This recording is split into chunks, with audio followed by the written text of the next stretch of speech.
And here we go. Howdy. Howdy doody. So yeah, we're going to be screwing around with Ansible a bit today. Well, back to screwing around with Ansible a bit. Where are we? We don't want to screw with this cluster. This is going to be common because it's just going to be a general security task.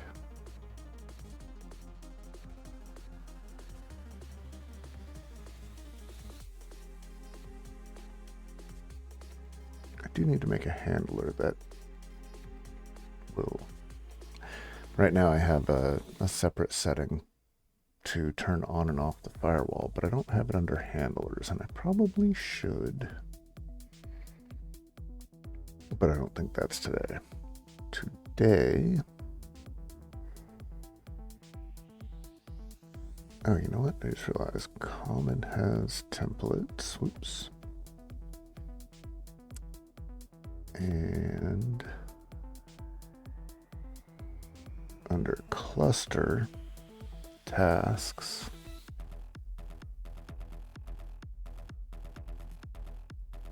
was I smart enough? Did I already do that? No, I didn't. So where is...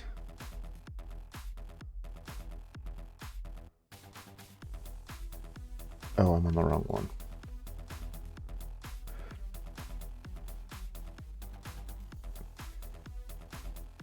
There we go. Always helps to validate which one you're in. And it should be under cluster, right? Tasks, main firewall apt update. Wait, where did my ways of stuff go?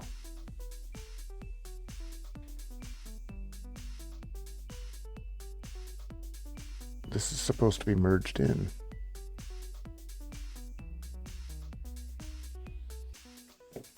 All right.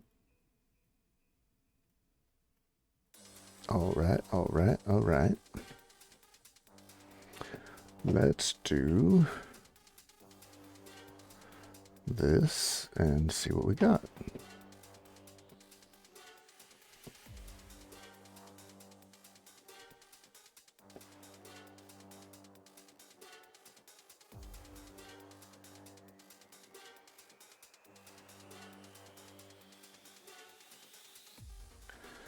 All right, so under roles, yeah, where's the agent?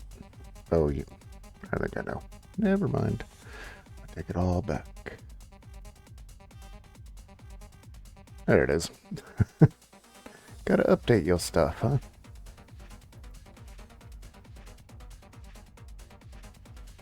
All right. All right, all right, all right. Now, the interesting thing here is that this technically is not a role, because this should be on everything. Installing this should be a task. I don't know that I want to optimize this down just yet, though. I think I'm going to call that good. So, what we want to do is now we want to install auditd.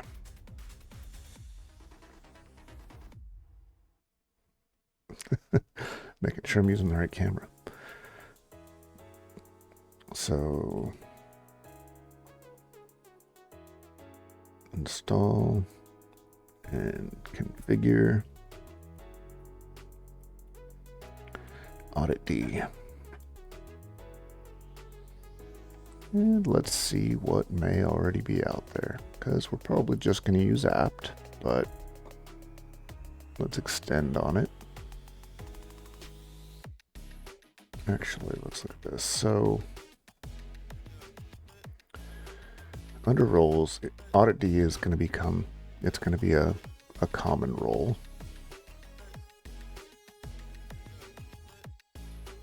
The task really is just going to be, is it installed, right? So let's create a new file. We're going to call you auditd.yaml. Let's go to main.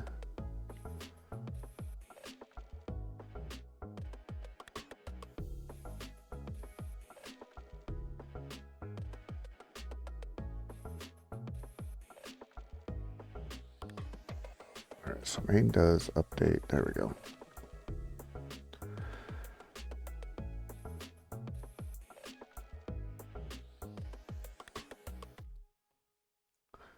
This is going to be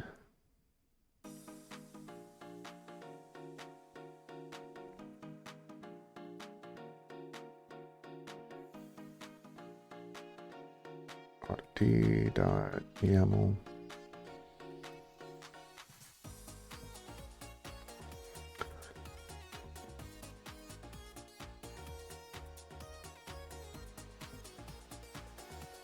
We're not worried about whether or not that is the case. I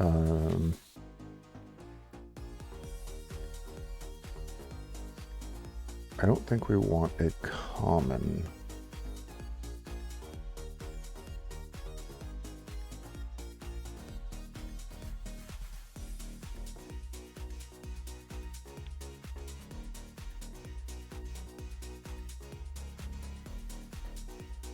This is something I still want to kind of revisit, like just the tagging of everything. Because I do want something that will run everything, right?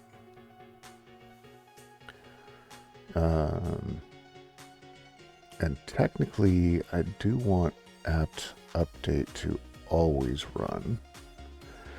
But right now, apt update handles the verify.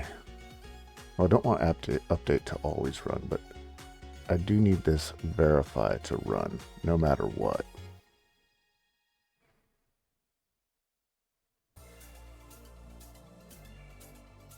So it might be worthwhile just to take this out, right? And put it in main.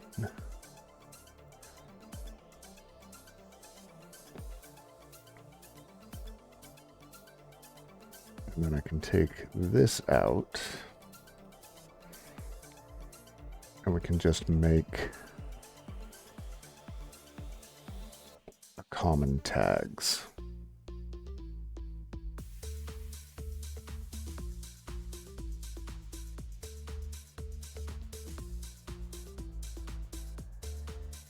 Which will just run no matter what. But then we have to go in here and say always, and this is only at the update tag. So it'll always update the cache no matter what. If that gets called, it's updating the cache. It'll only run this if I specifically have the update tag. But that runs everything, right? So these tags should also, this should be tagged, or if I put common in there, or if I don't put common, none of this runs. If I only run update, all of this runs. But then if all of these are also common, then it's always going to run.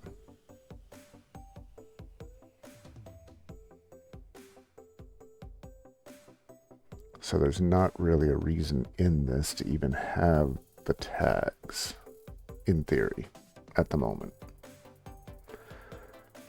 So I'm just going to take out the tags.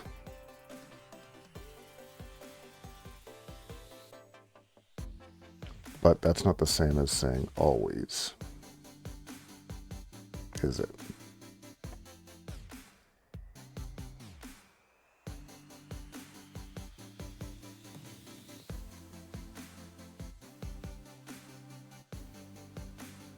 I guess I'll just put common and probably leave update, which honestly at this point it's never going to get called, but maybe I'll have a reason to in the future.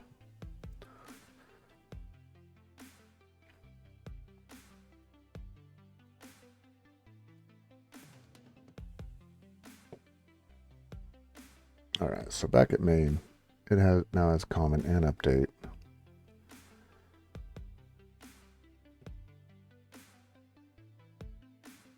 That's all the apt stuff. So we have verify, and then actually let's put this up there. This is probably going to want to end up being in a group as well, but we'll figure that out later. All right, now here's the includes. Tags, we don't have a win, but in auditd, 1, 2, 3, now we got to put stuff in here. All right. Meanwhile, back at the ranch.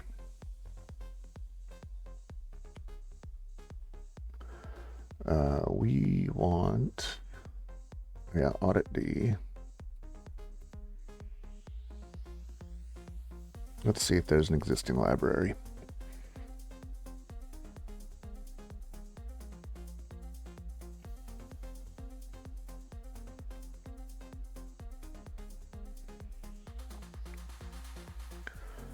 Okay, so you can reload it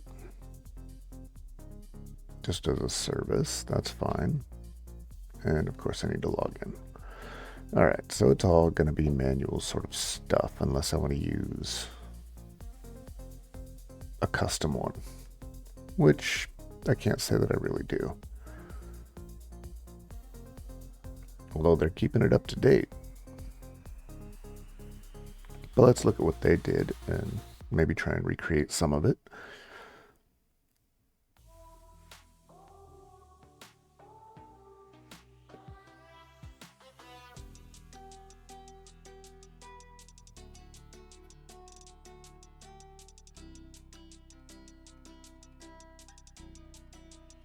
Key names, okay.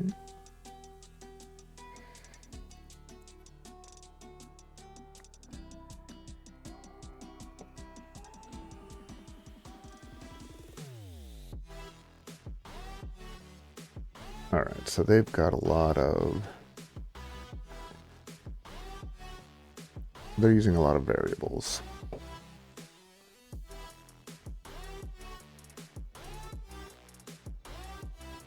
That's just the defaults file. Okay, so what I need to do is I need to go over to devmini3. Boom.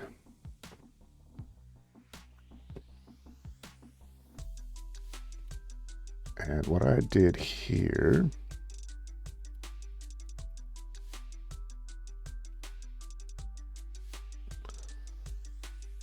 is it here? No.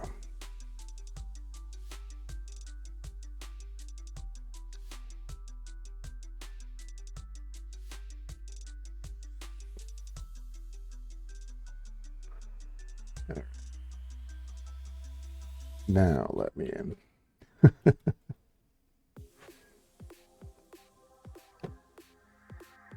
Actually, I'm kind of curious.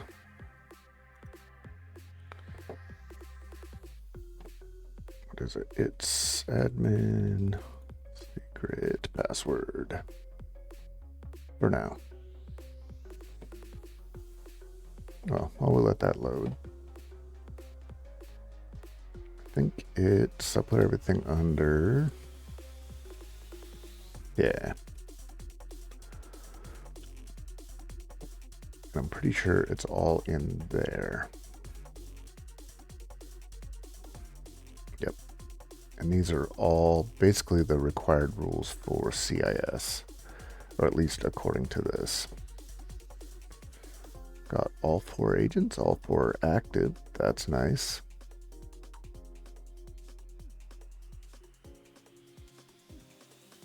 Open summary panel. What's its benchmark? It failed 99. It's got a score of 41. And that one is a Raspberry Pi. Now let's compare that to devmini 2, which as of yet we haven't touched. Also 42, but it failed 101.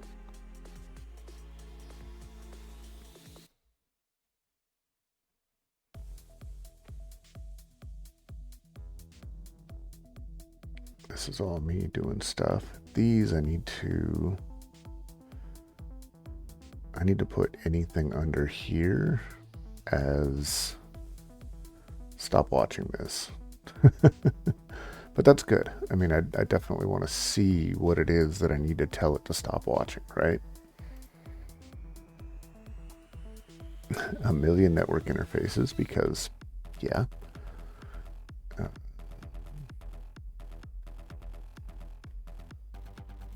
Wow, why is NPT going crazy? I bet I have it configured to listen on everything. So it's going to be... Well, a lot of these are the same, though.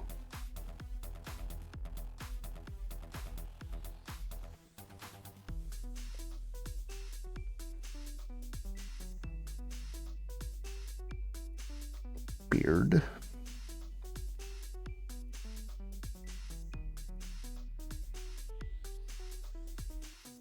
Calico, Kublets.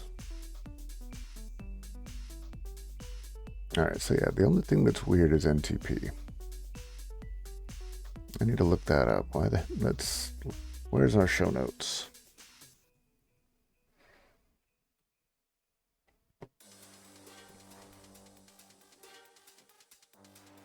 Oh, we need a new one.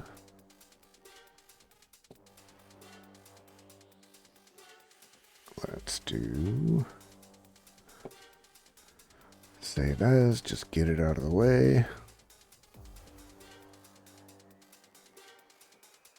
And today. I do it this way so that years are always grouped, months are always, it's always grouped by year, month, and then day. It just, file system hacks.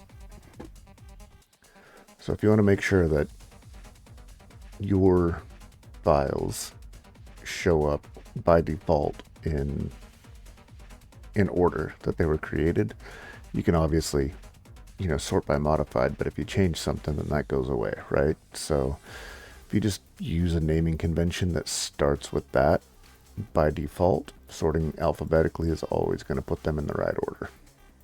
It's cheating. Or knowing how to use a file system. Yeah, whatever you want to call it.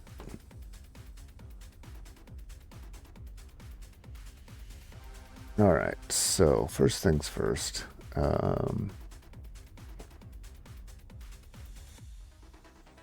Why is NTP using so many, or listed so many times, really? Because it's the same IP all the way across the board. Right? Yep.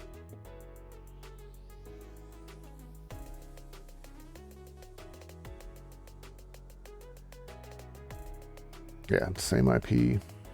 Well, same-ish. There's a few variations, obviously. But it's weird that it's using so many. So that's something I'm not going to put you guys through right now, but I'm going to look it up. Let's see. Oh, there's part of it right there. It's almost definitely that I have it set to listen on all interfaces. Which should be, if I go back to agents, that should be true kind of universally. Let's look at DevMini 3.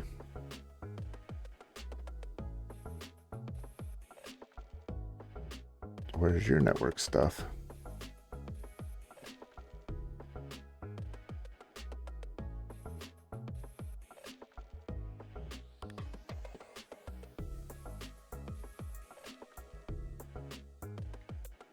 Do you have something that's missing? Let's go back to agents. So why? All right, we're on DevMini 2. It's under not recent events.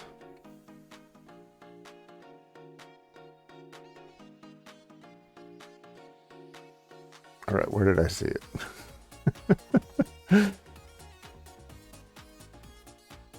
Was it system auditing? Oh, that's not good. That's something I gotta look into. Oh, actually, Is that just because auditd is not installed? All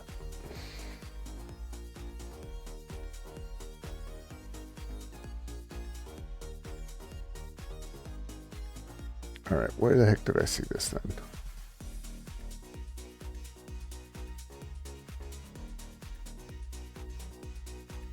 Those are the ongoing. Oh, I went to inventory data. There we go. Network ports 36. So let's go back to agents. Let's look at dev mini 3. Let's go to inventory data. That is a much shorter list. So it's got to be in the configuration of NTP, and it's probably something that I did configure in here. Which, hey, let's look at that right now. Why not? No, I know why not, because we're looking at auditd. Let's go back in time. Jeez. I can't help myself. This is the latest scan. That's today. Why do the other ones show multiples? So dev mini 2. 6, 6, 6. These are all on the same day. And none of them are recent. But it does show that it's active.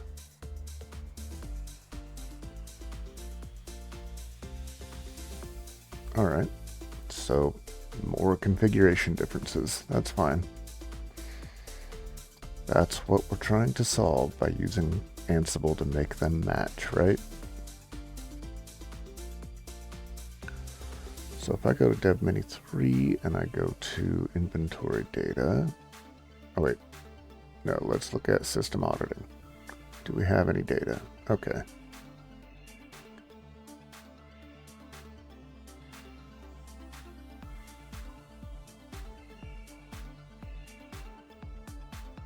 So I have nothing that's listed as audit, just in general. So that's something I'm going to have to investigate as well.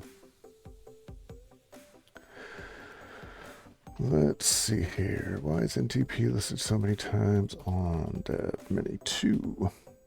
And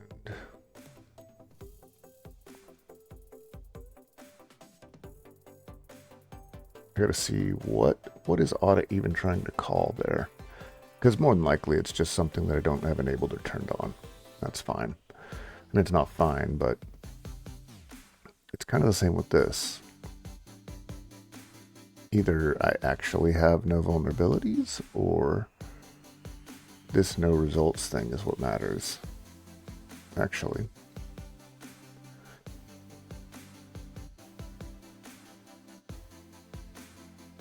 I seem to remember one of these. No.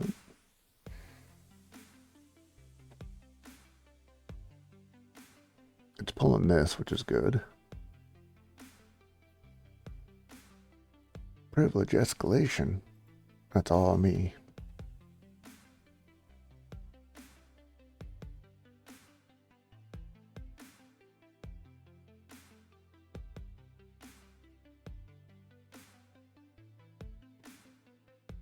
So what is this? Privilege escalation. I click on it. Defense evasion. What I'd like to do is, why wouldn't this just take me to the actual events? Seems kind of silly. Like, yeah.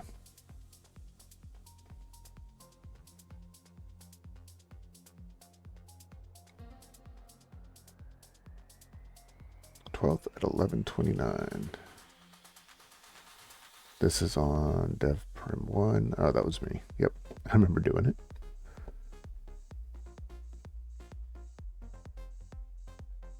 Yesterday at 2 o'clock. Yep, that was me.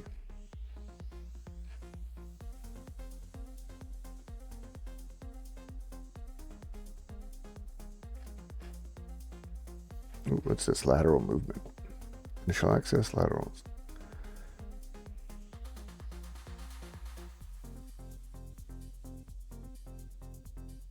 Let's see. Did I click the right button? I guess not.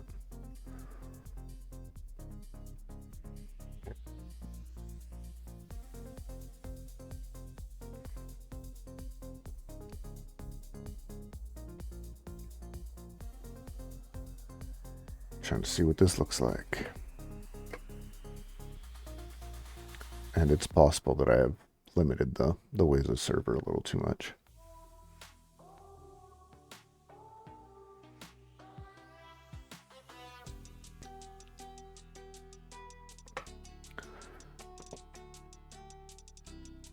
At 11:30.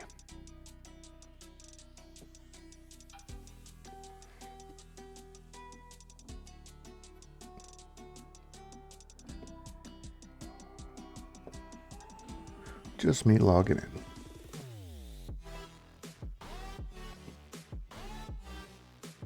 Anyway, meanwhile, back at the ranch.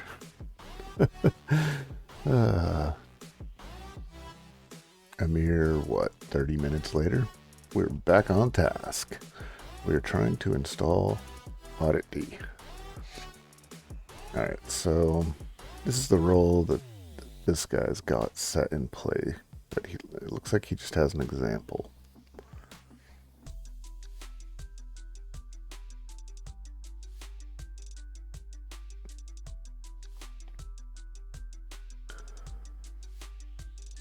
So he's got a start service, local events, and then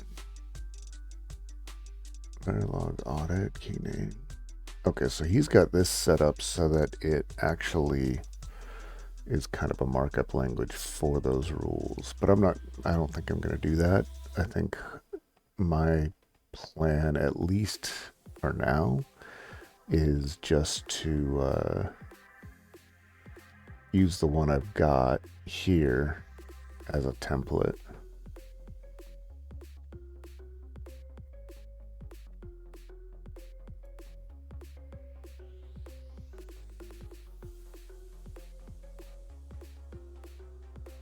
Yeah, I think that's what I'm going to do.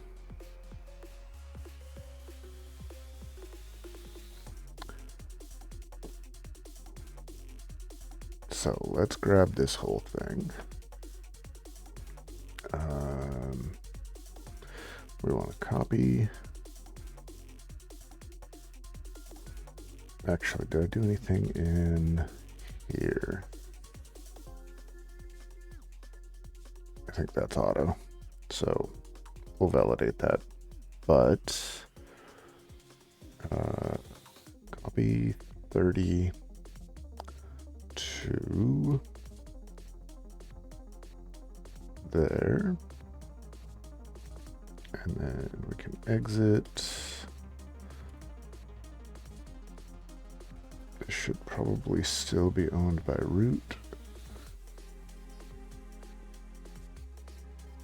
Sudo as admin successful. What? What are you?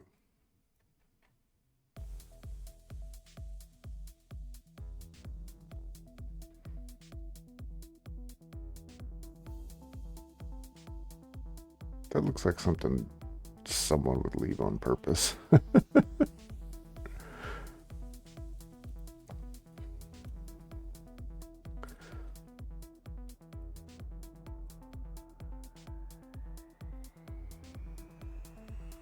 Oops.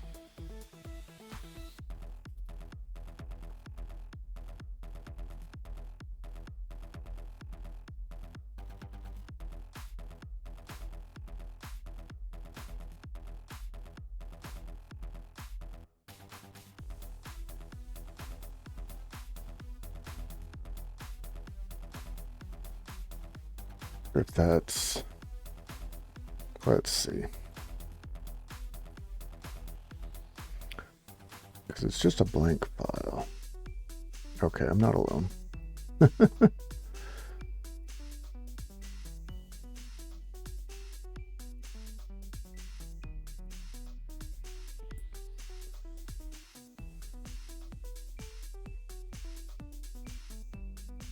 possible to stop the message by commenting out the section in, but sudo still creates the annoying file.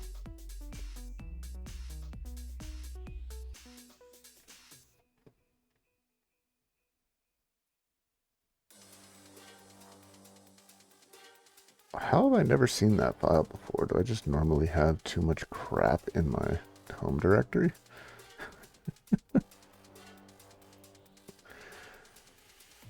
Huh. Yeah, I guess so.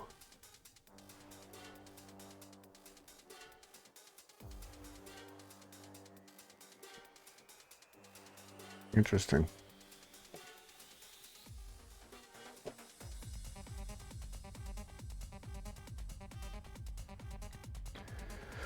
The path can be changed or the feature disabled by using the admin flag setting in the sudoers file.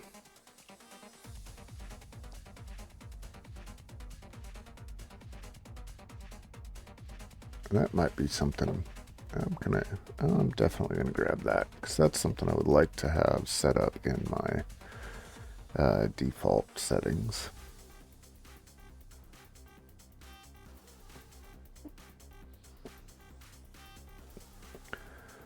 I mean, it also lets a person know which accounts may have that access, which is never show them what you got. Number one rule of security, do not show them anything. Anything given is an advantage to the attacker. And some people say, oh, it's just secure. What is it? Some people say it's security through obscurity, but if you're not doing it that way, if you're not relying on it, but you just don't do it, there is a difference. But we'll come back to that. That's not... I did warn. Squirrel. Alright. Back at the ranch. We are looking through this guy's stuff. Oh no, we are copying our rule out to be used as a template. So first,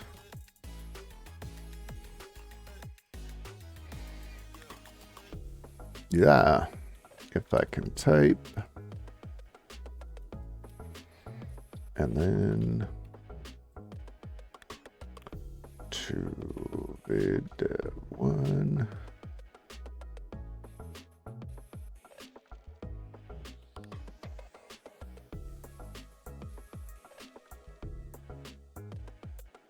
That shouldn't be failing.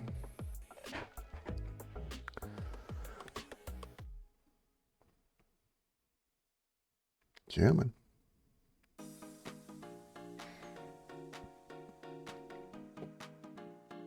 Fine, I'll do it the other way.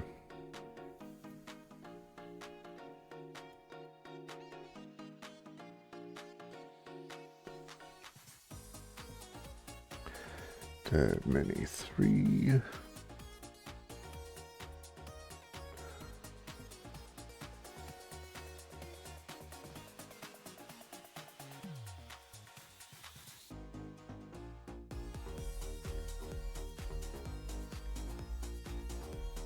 There. Maybe at some point I went and fixed my SSH rules on this machine. I've been meaning to do it, I just don't remember doing it.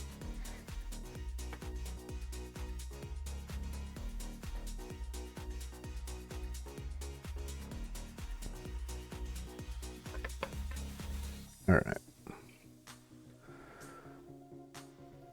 So now we just open here. If your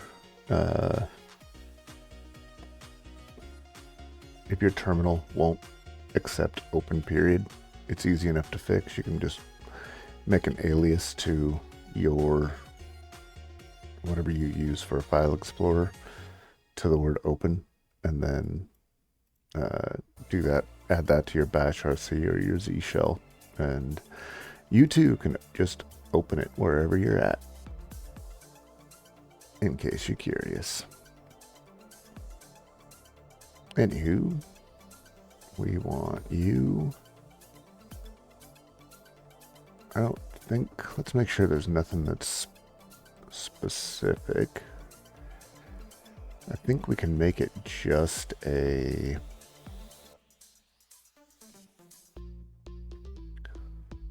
file as opposed to being a template. Because I don't think we have anything in here that is, well, let's see, is that number useful or needed? We can validate that by going here,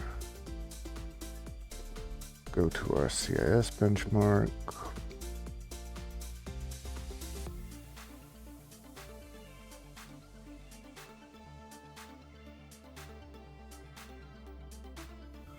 interesting. That's something I want to revisit. We can go to failed, and we want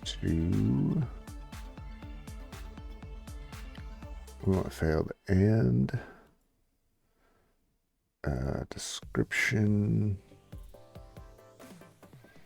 Oops.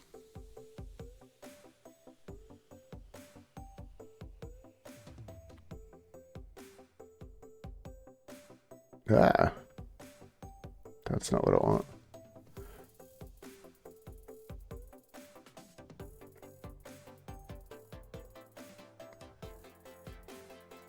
And audit configuration. No items found. Okay, fine. Let's go to failed. Maybe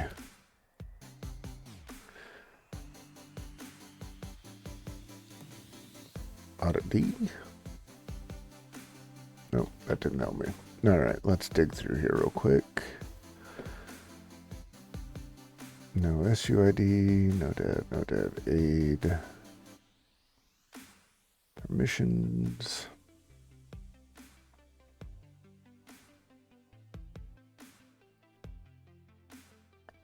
Time sync.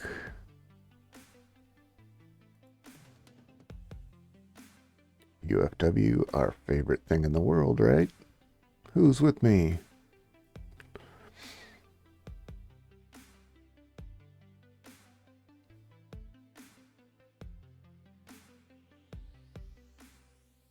UFW status, wait, what? Ensure UFW default deny firewall policy. Hang on. As we know,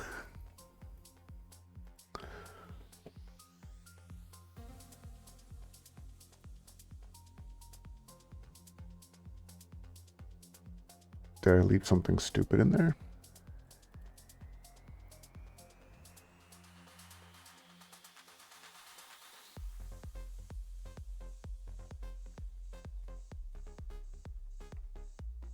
Oh, because there was a space in it.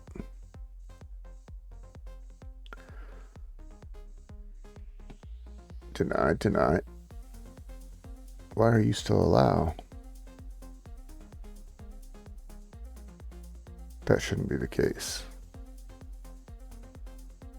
All right. To be continued. That's a revisit. We'll go to here.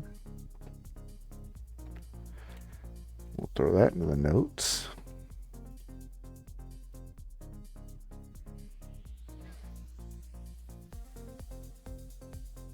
And see if it's only there.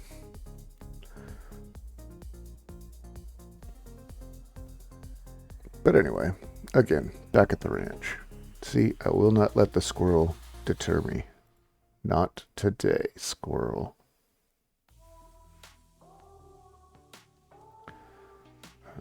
System D journal, system control, journal, cron, cleaning up SSH, Wait, why is auditd not even listed in here?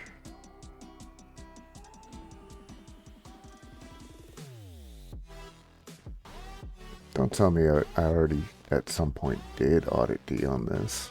It's possible. This guy's been running for quite a while. Audit configuration files are owned, belong to root.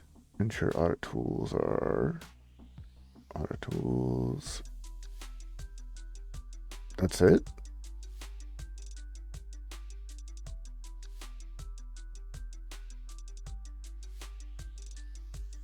Why do you have different audit rules? Let's see, we're on Prime. So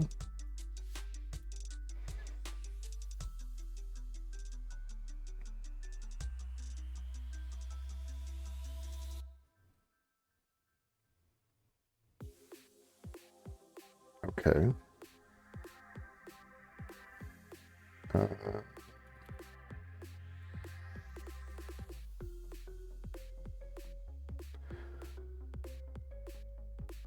Is there? You know what there could be? There may not be. Yeah, like grub doesn't exist, so that's not going to be a thing. Why would app armor not be?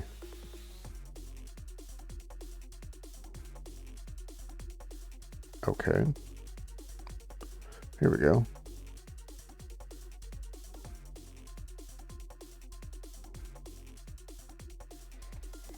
Cannot open file. But doesn't it check to see that auditd is installed? Ensure actions are always, these are all the specific rules.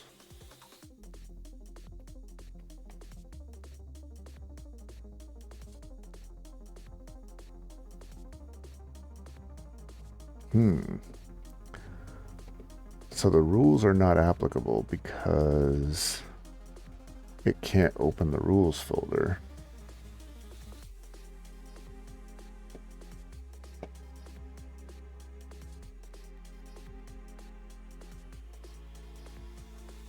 But it doesn't seem like it's checking to see if auditd is even installed.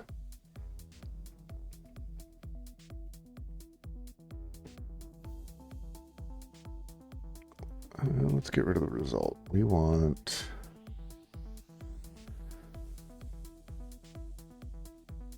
title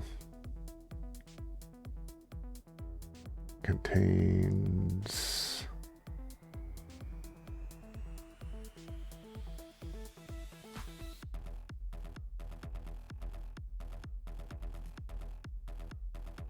auditd is installed. There we go.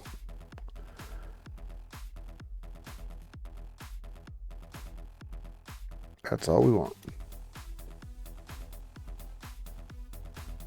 Okay. So the other ones are not applicable because it's not installed. That's all it takes? All right, so step one, going back to what we were doing, is we need to install audit, right? So we're going to rip this off. And we'll go here.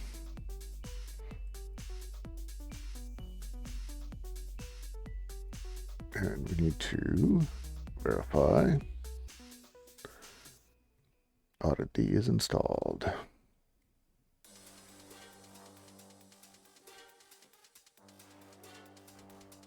Audiot.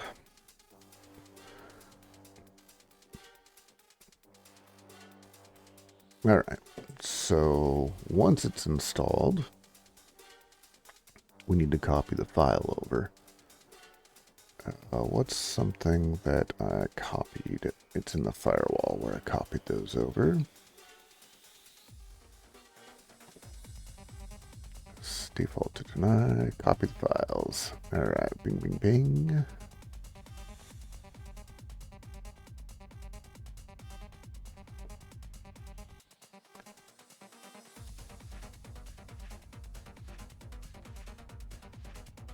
copy CIS file to, in this case, it's X audit D rules D.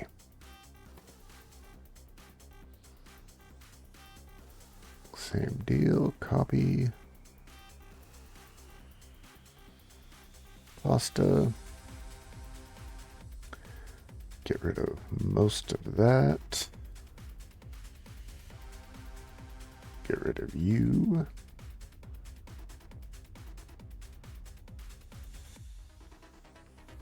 Oops, and we're only going to have the one file, which is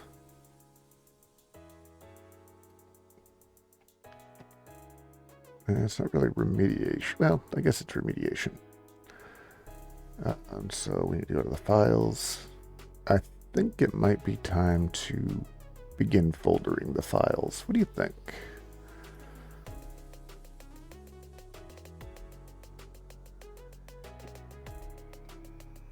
So we'll do this. Right. And then, bada boom. Actually, I mean, I have it named saying that I'm using 5.5, but I should probably do this.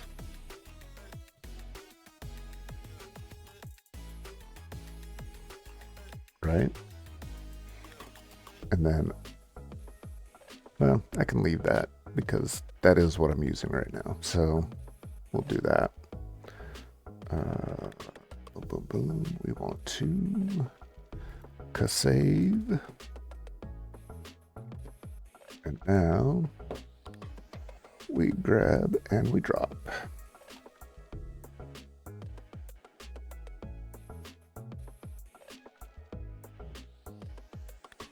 Let's make a, what do we have? This is,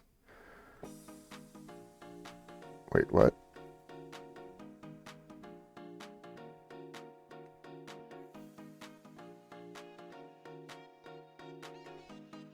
Does this already gets copied over because of this?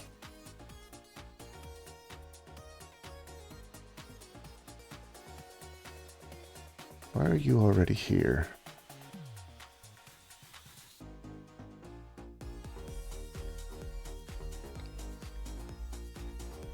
Oh, okay. So yeah, I'm keeping with the naming convention. I should identify what these are. Like, this is the SSH rules. I don't think I'm copying these over yet, but these were, I was saving them as I was doing them, which is super smart unless you don't say what it's for. So let's just make a, like, this says CIS, CIS, CIS. I think all three of these are SSH rules. So I'm just going to make a new folder.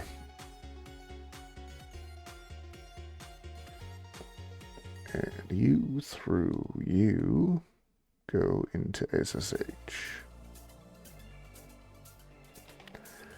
Like I said, I don't think I'm calling them yet. It'll error on me if I am, so whatever, right? And then let's create a firewall. And this is where it's going to get interesting.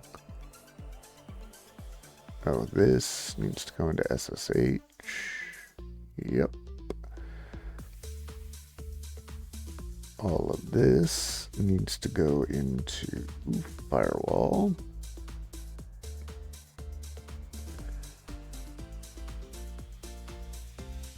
And I need to go to my firewall here, and this just needs to be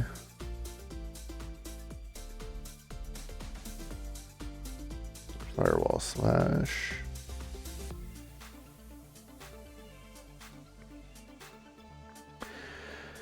And this is a bad thing to do if you're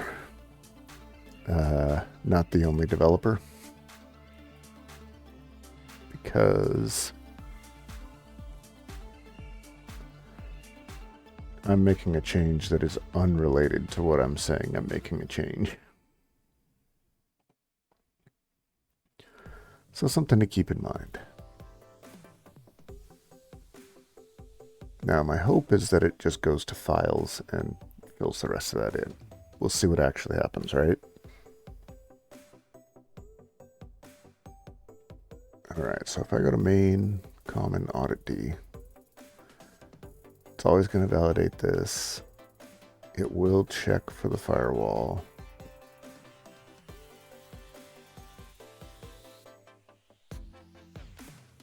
But otherwise we can just do tags auditd. Right now we're not enabling it. So let's try running this bugger and see what happens, huh?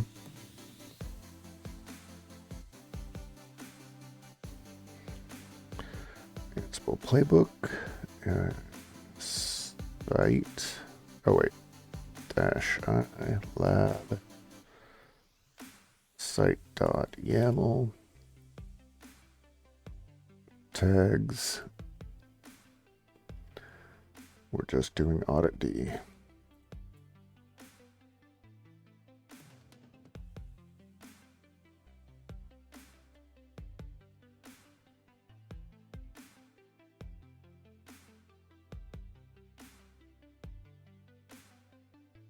Verifying baseline, include auditd.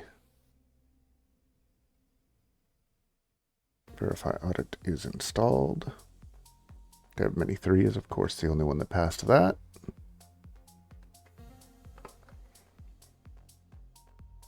And now it should be running through and doing all of the installs. This is a situation where I probably wanted to do an apt update before the install.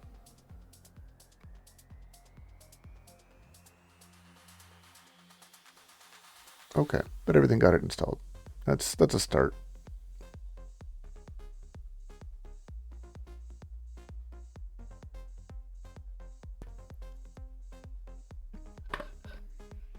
So now in Waza, all of our devices, if I were to restart, which I need to make a task for that, but honestly I need to understand a little bit more about when you can do something that's just a task without doing any of this other stuff, or sorry, when you can do a handler without worrying about the other stuff, which I don't think I'm going to be researching live here. But it is something that I'm going to want to do. Like, if I want to restart auditd, obviously, I want a task, or I want a handler for that, not a task.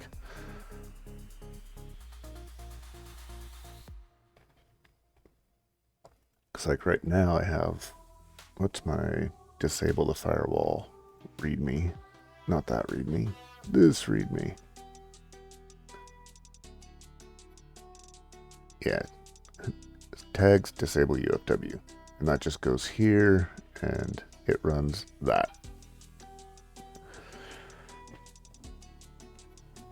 And that should probably be a handler.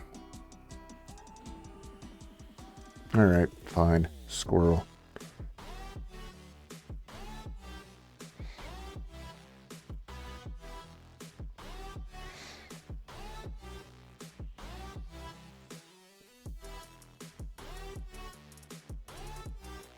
This book can easily transfer files, but often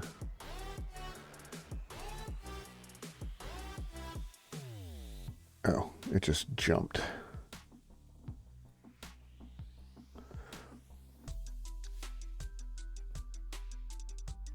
But are only run if the task contains a notify.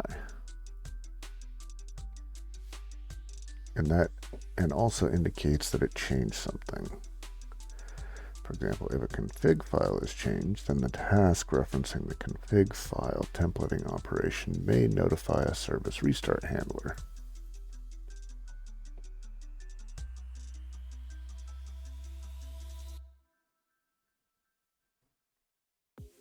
Okay.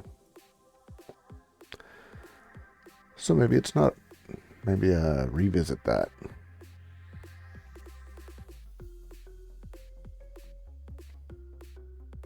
So like, instead of just disable,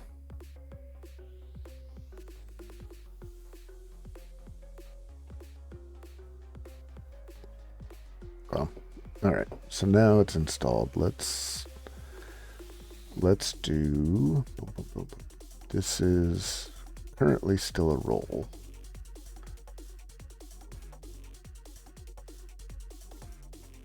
So in your main, or Weza,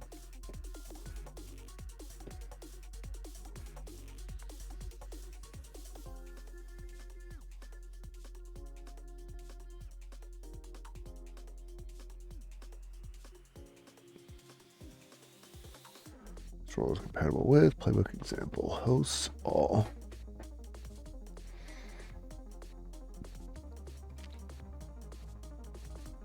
Okay, so this just has the Weza agent, which should be in here.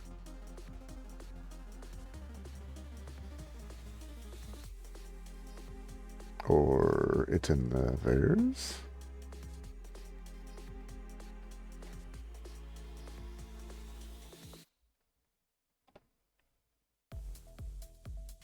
Well, let's look here. Boom, boom, boom.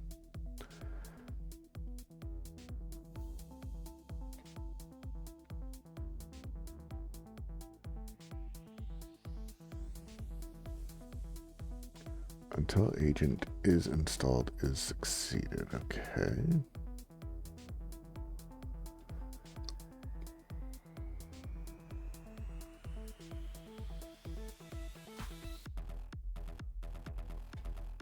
This is all the defaults. My super secret password set up there. That's right. It's all defaults.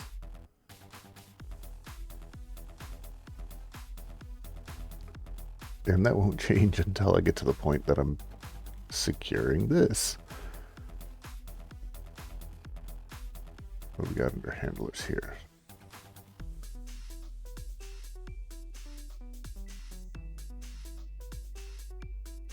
We have Windows restart and Mac restart or default restart. Okay.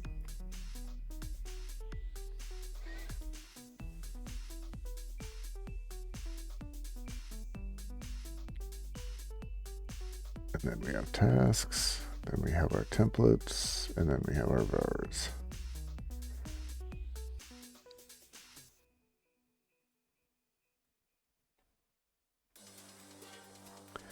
So because I have the role named as Wade's agent, it just jumps in here, it goes straight to main. But why did it skip it here?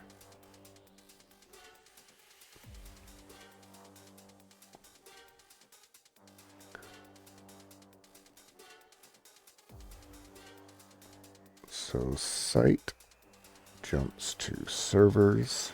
Well, servers gets jumped because I didn't have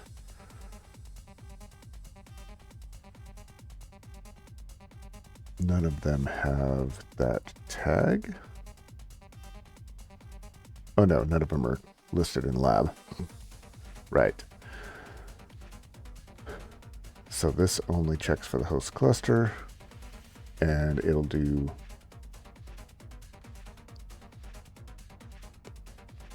attempt Weza agent.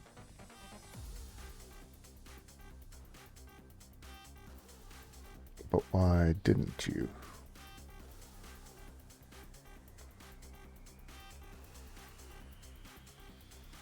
So common, bootstrap gets skipped.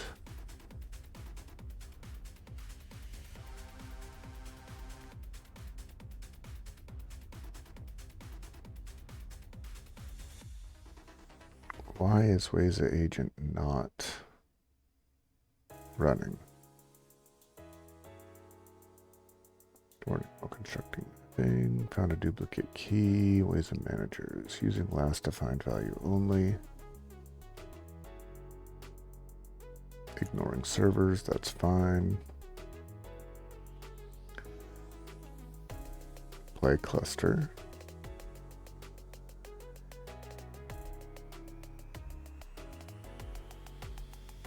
And then it jumps from cluster to common.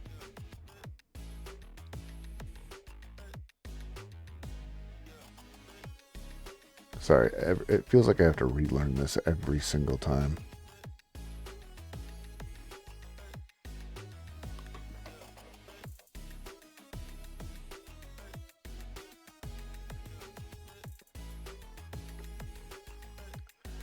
Cluster in main just checks whether it needs to change the firewall, and then it runs firewall, and that's it.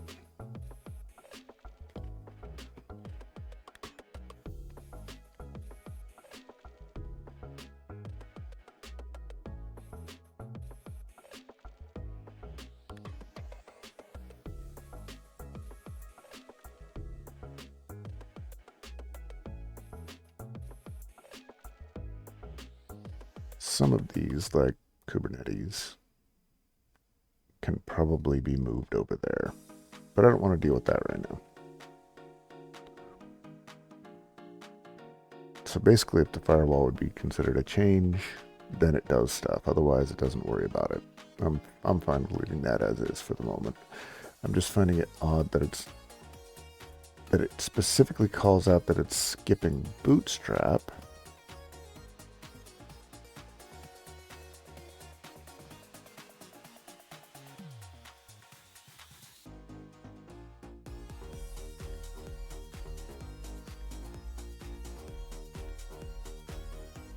Oh, because there's no hosts. So then it goes to cluster. But it only does common.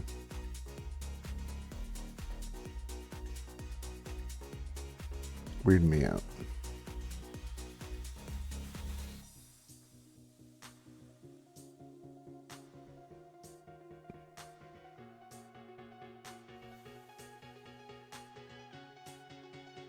It's not even trying to do the agent.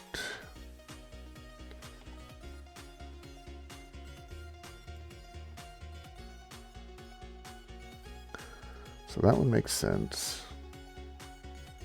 That's Bootstrap. That makes sense.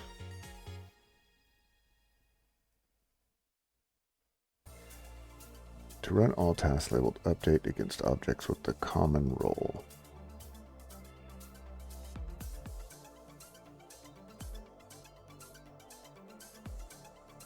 So if I want to run against other roles, that should just be happening.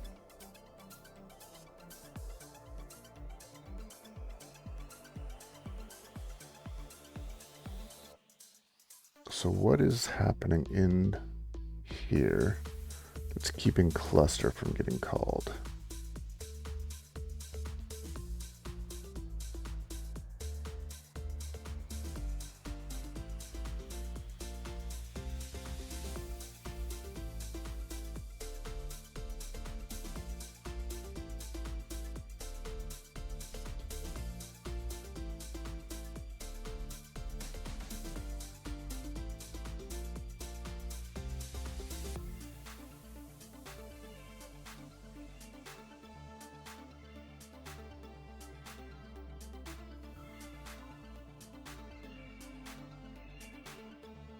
I don't need to call out the role, right? All right, let's go back to our old friend.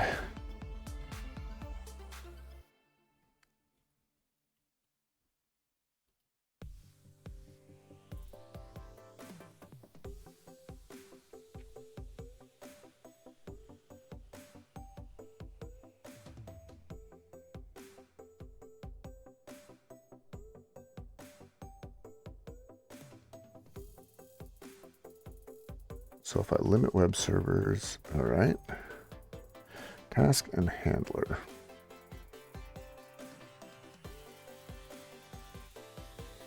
Just make sure NTP is installed, make sure it's configured, make sure it's running and enabled.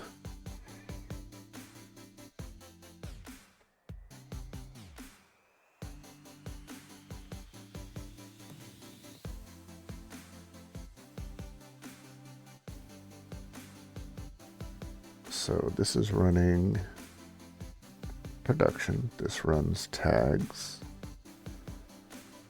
This is just the web servers because that's included. That limits them.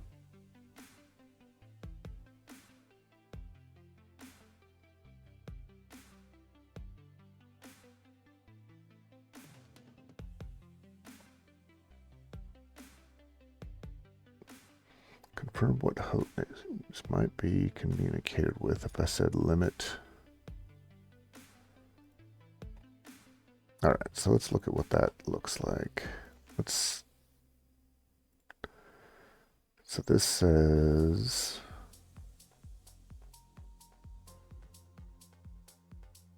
yeah, we just want the list tasks. All right. So let's just do this again. Boom. Even though we saw it just run. So this is going to run servers, and then it's going to jump over to cluster, but servers won't run because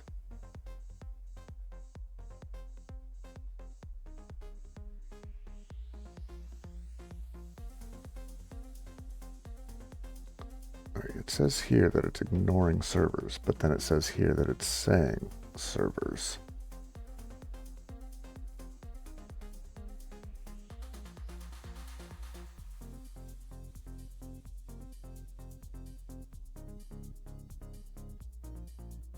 So verifying baseline apps, and then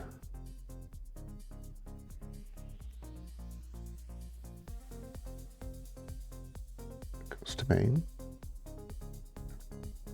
Verify baseline. I can see why it would skip that. That makes sense.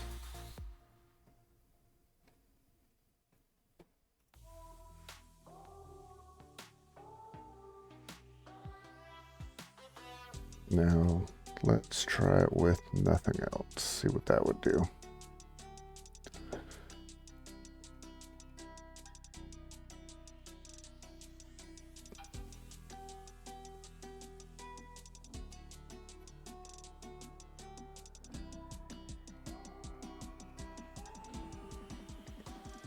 Servers, cluster, bootstrap.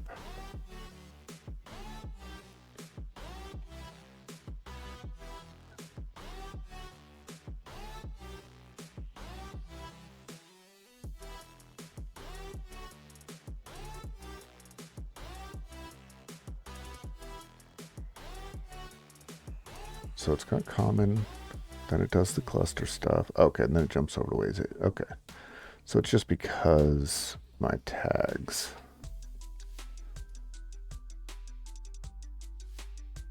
It's saying just ignore those from the beginning. Okay. For some reason I thought that it would specifically say, hey, there's no tag, so skipping. I guess I was wrong.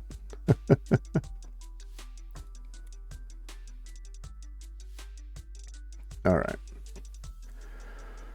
So let's go back here. We've got the file now. Let's validate for our own edification. Where am I?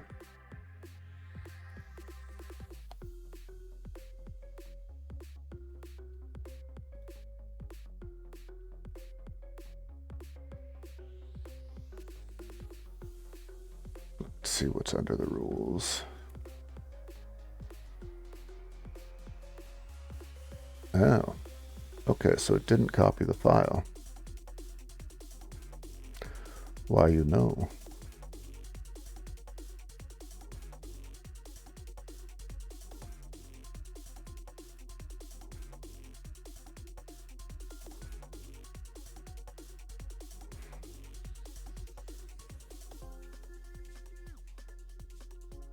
Is that what I called the file? Oh, nope, it's CIS.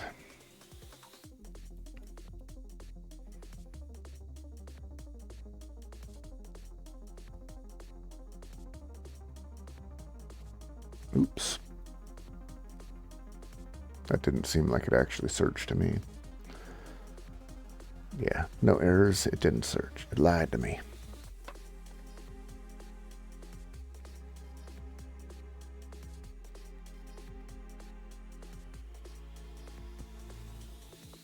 Okay, so yeah, it's not copying that file. Good to know.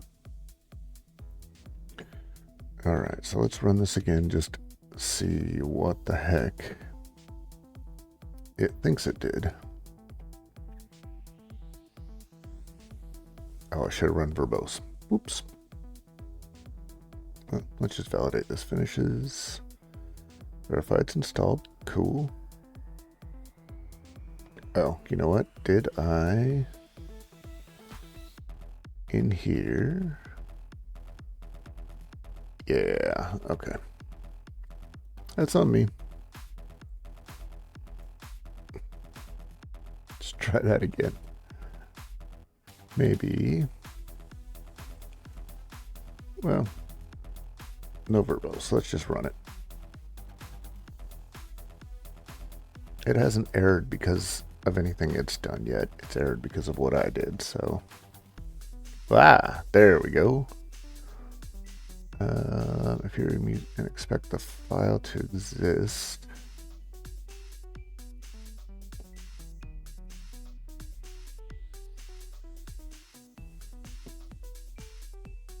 Could not find or access.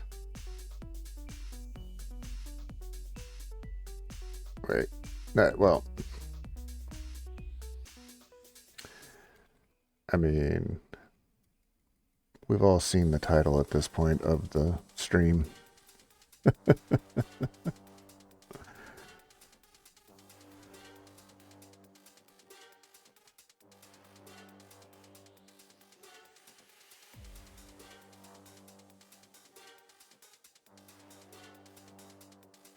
Now, the important thing is, does it actually grab it? Does it actually send it? Do we get where we want to be? Okay. Item auditd / destination directory.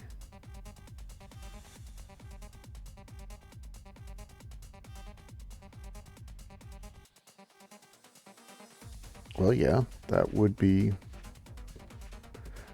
true.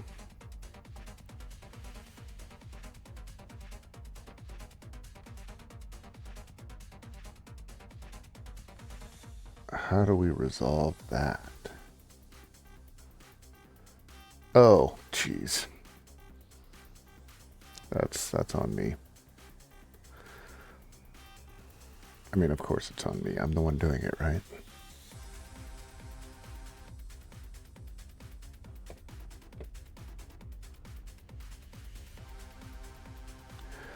Once again, for the 30th time.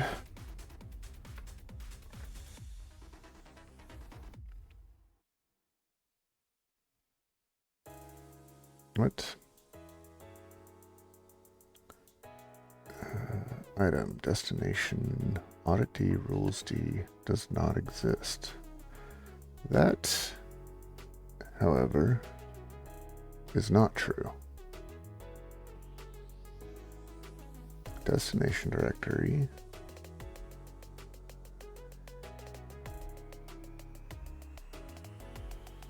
Oh. Details.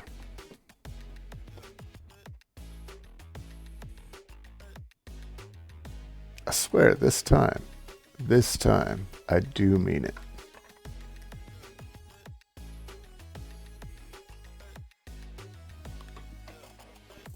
Huzzah!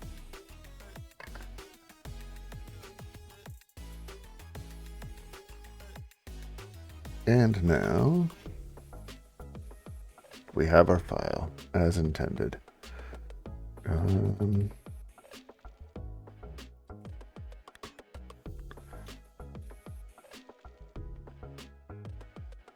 Ooh, it is missing a file still, though.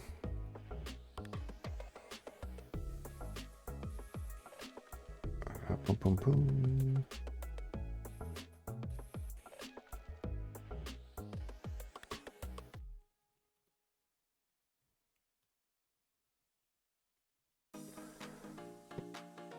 No such file, my tuckus.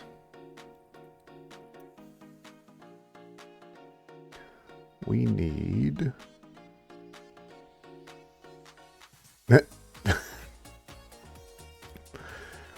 I don't know how many times I can say the same thing. Details. I need that finalize rule in there, but I bet I can just create it. It seems like overkill to copy it over there. Because that's it. It's just a -E2.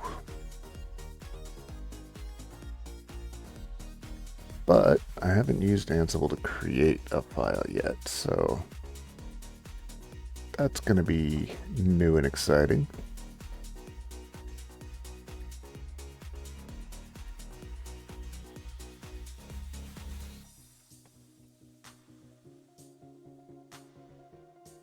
Set attributes. Well, we're going to have to do that too. So that's going to become important anyway.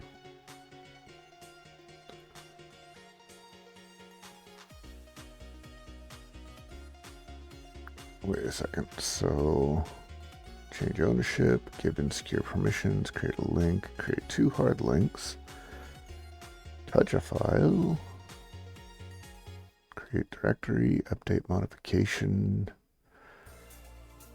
recursively change ownership, remove file. No, these are not what I need.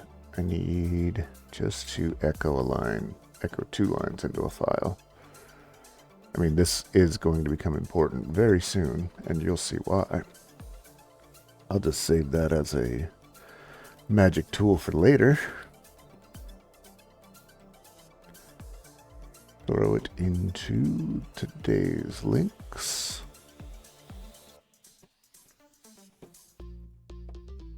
We can close you.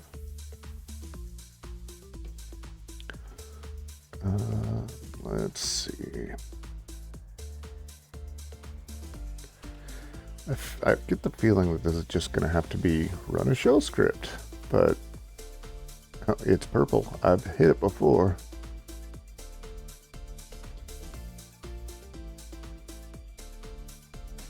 The line in file ensures that the line as defined in line is present in the file, and the line is identified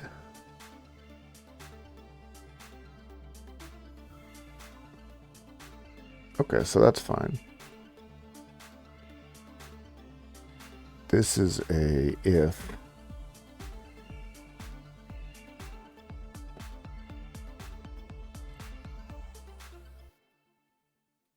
This is going to be create file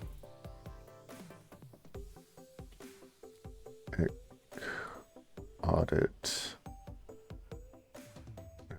rules.d, and this is going to be 99 dash, I think it is still a CIS rule, if and I remember right. Yeah, even if I spelled it wrong.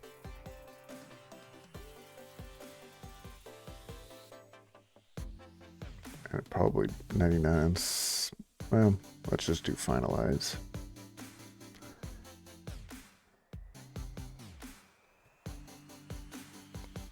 So we are going to have to use file to create.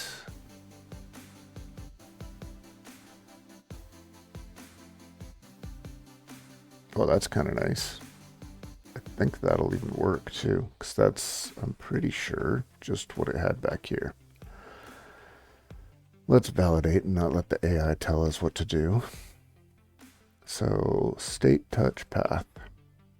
So let's look at the example.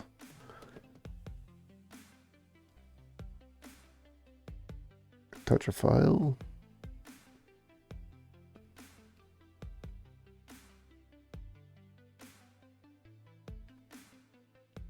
Does this doesn't have a line in though, right? And that's where this is getting talked about, which is under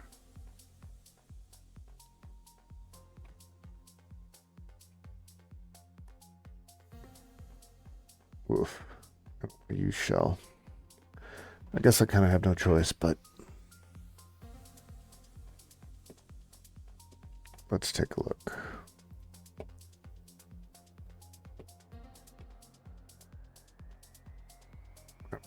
probably want to make sure if the file exists first, right?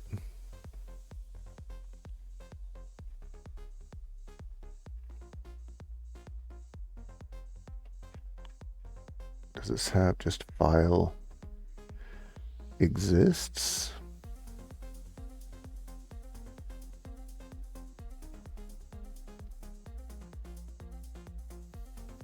I think this is where I have to say if doing this would create a new file, then do something. And if it wouldn't, then do nothing, right? Or then validate the line. Or do I just create the file no matter what? I mean, at the end of the day, well, I check to see if the file's there. I don't want it to be, I don't want to worry about whether or not it's a different file. So no matter what, create the file and put the right thing in it, and then that's it. That's a better answer, I think. All right, so I'm touching it to create it, but what is this craziness? I don't care about testing for it.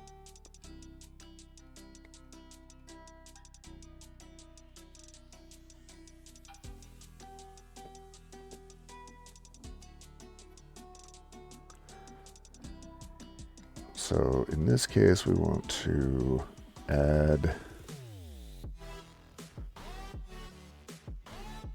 we are adding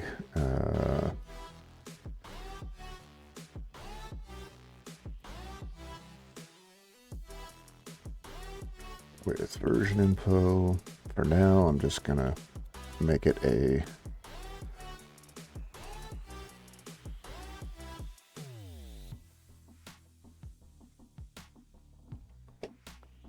do this, make with the copy, make with the pasta, and same thing over here, make with the copy, because this tells me which rule in the CIS I'm specifically dealing with.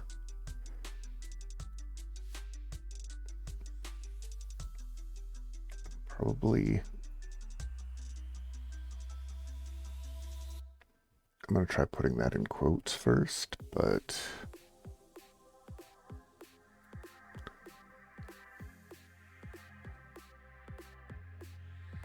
my guess is I'm going to have to do this. I may as well just do it now, right?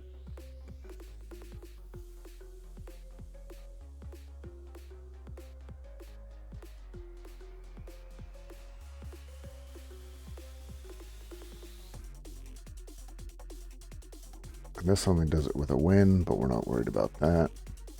Just gonna say tags, common, and probably auditd gets added, and become is yes. All right, let's run it and see what we get. Interested? I'm interested.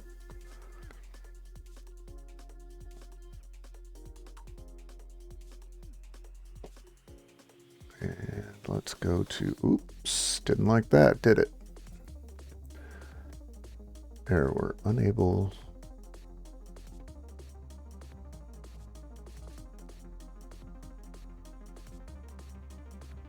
Line 34, yep, it's that one.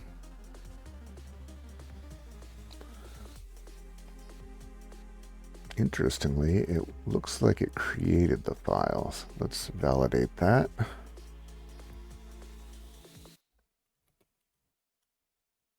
Okay, it didn't even create the file. Let's take you out and see if it'll create the file. Oh, you know what? It could be me being overzealous.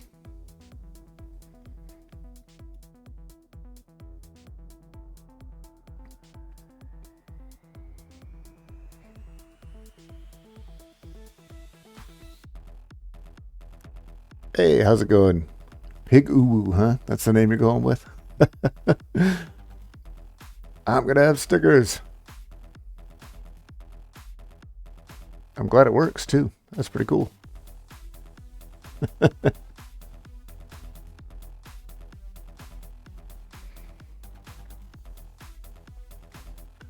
keep one if you want to throw it on the laptop. That was my entire thing. Like, hey, I want a sticker of me on a laptop.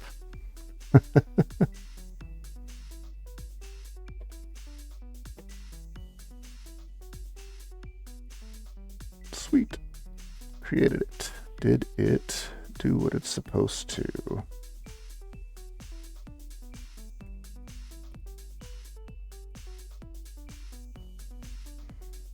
Make auditd. Nice.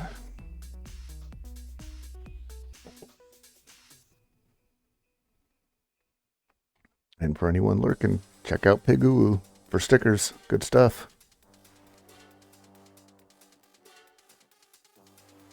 Oh, you don't need a good laptop. You just need a laptop. I think half of mine are under $100. Of course, you see what I use them for, right? I don't exactly need a video card here.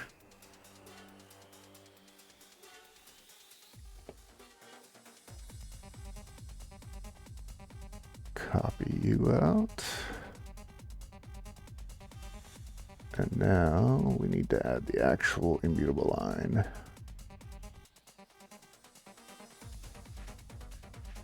Wow, it's like it heard me. Creepy.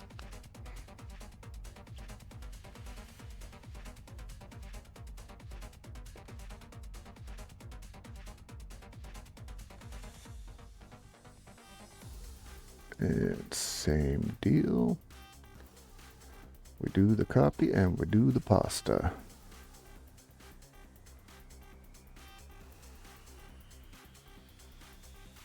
Nope.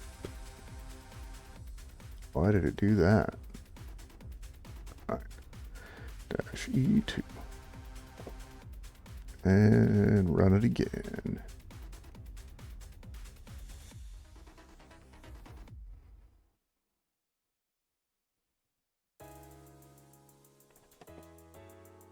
Verify audit's installed. Oop, I don't want to change that. Cannot match, okay. Verify audit D is installed.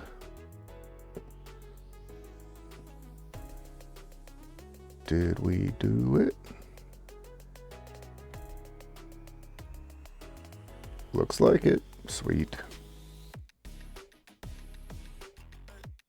Will do. Have a good day. And thanks again.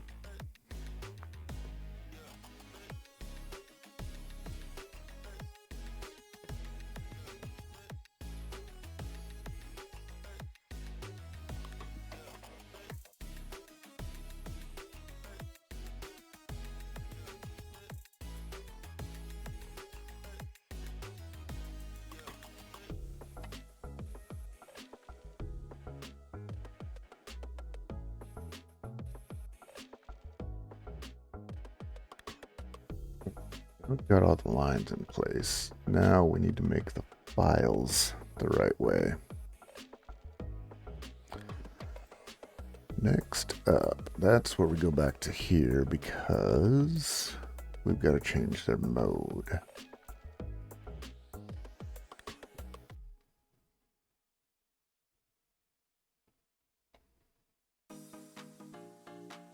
Do I just do it with...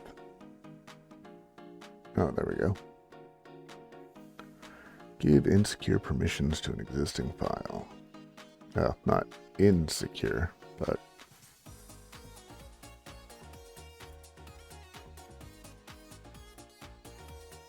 I should put these after each one of these, just so that they make sense.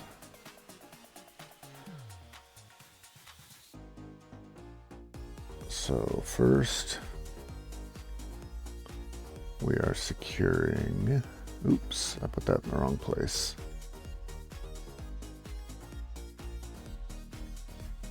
Can I do it just to the whole directory? Because that seems like the smarter way to go about it.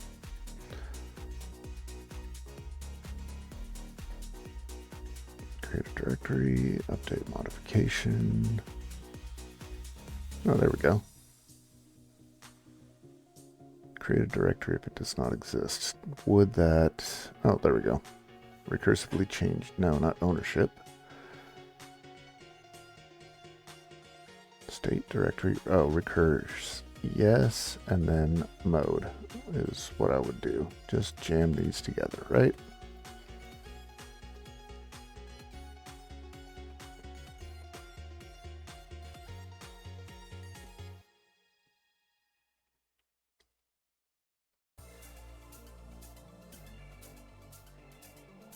So in this case, we're doing this.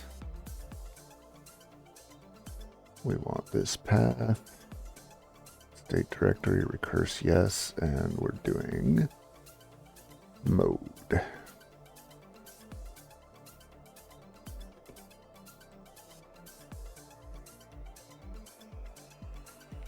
We'd probably have to set the owner as well, because I bet, let's check that. Oh no, it's set as root. No, wait. Still root. Cool. All right, and it is set to 4, 2, 1. So this is 6, 4, 0 is what it's set at. And let's see what you show as. Yeah. So we want to set everything to 640.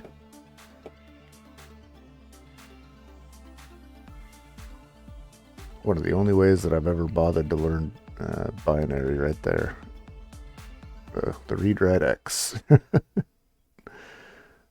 Read is 4. Well, so it starts at 0. Obviously, this is 0, and then you put 1 bit in the first one for the execute. That makes the entire octet, in this case, 1. If you flip the second bit and put the first one back, then you're at 2, and then you flip the first bit back and you're at 3. Then you flip them both to 0 and only put read, and that is 4. So on and so forth, and that's how you count to 7 in binary. I know I stopped at 4, but I think you can figure out the rest. And same deal, become yes is important. Oh, and we also, I suppose, need the tags.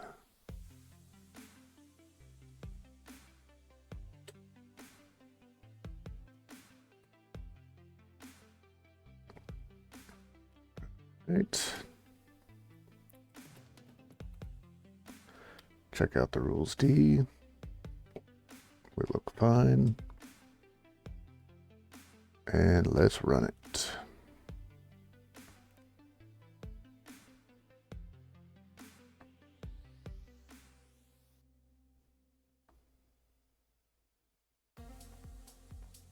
Copy the file. That's odd. So this one was already good. This one's different, but why? Oh, right. Because it's going to create it no matter what. So it's going to see it as a change. So now, for me on here, wow.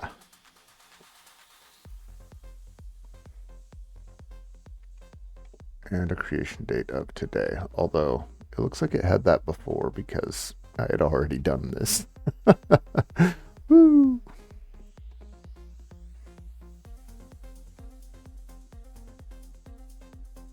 All right, so with all of that done, in theory, at least at this point, we just start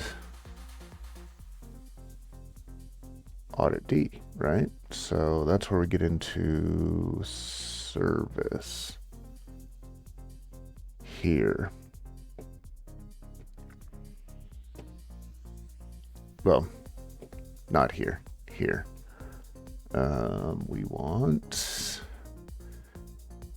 built in, and it's built in service. Systemd service. There we go.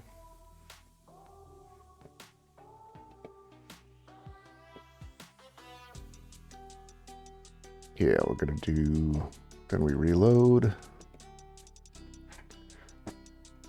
Although we do need to shift this over to being a handler, but yeah, you know, for now, again, so much for now. Oops, we need,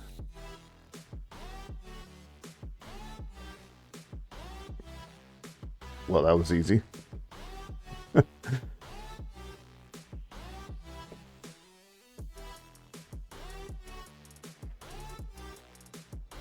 Now, real quick, let's just validate. I don't need to run sudo, I'm root.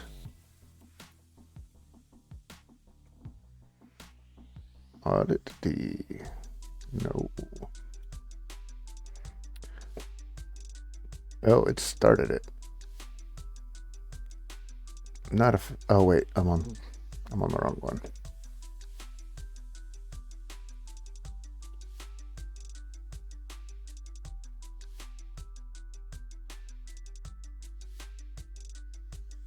This one it shouldn't be running on, right?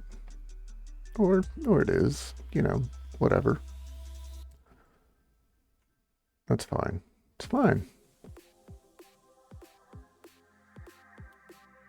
Let's just restart it.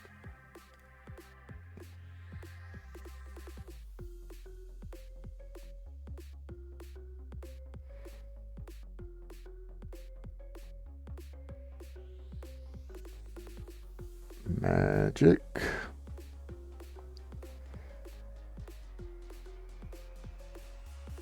Magic.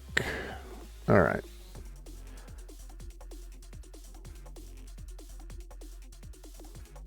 Let's see. So now that's under common. We've got the basics. One thing that's bothering me, I don't like this. I need my Z shell. So let's create a new file here for, although no, I think this has to be a template, which is kind of unfortunate. I don't know much about the templating system in Ansible,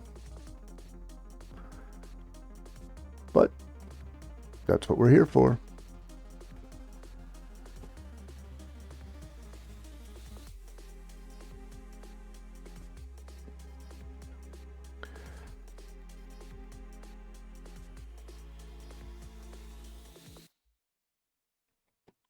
Is there, all right, so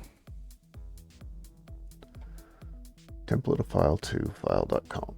Source is going to be the template, right? It's got a destination. And I'm going to have to do this twice because I want to install it. It needs to go in root and in mine. Otherwise, I don't get the handy dandy little thing. But before we get too far down that road, I'm going to take a real quick break. 5 minutes tops. I'll be right back. I swear, I'll be back. I mean it.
We are back. All right, let's get back on this. So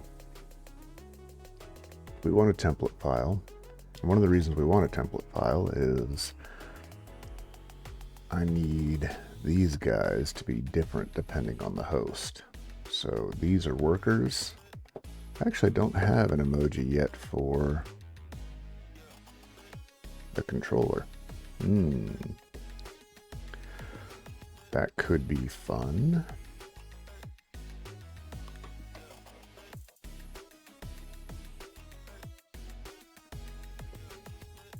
Well, anyway, so the way I've got that set up, or at least I'm starting to get that set up, is that no matter what, I'm going to have a host vars, right? And I'm going to have a prompt symbol. And that's Office Dev. What is on here? Oh yeah, I got the video games because it's my game dev one, kind of. So actually, let's add that. New file is, and this one is in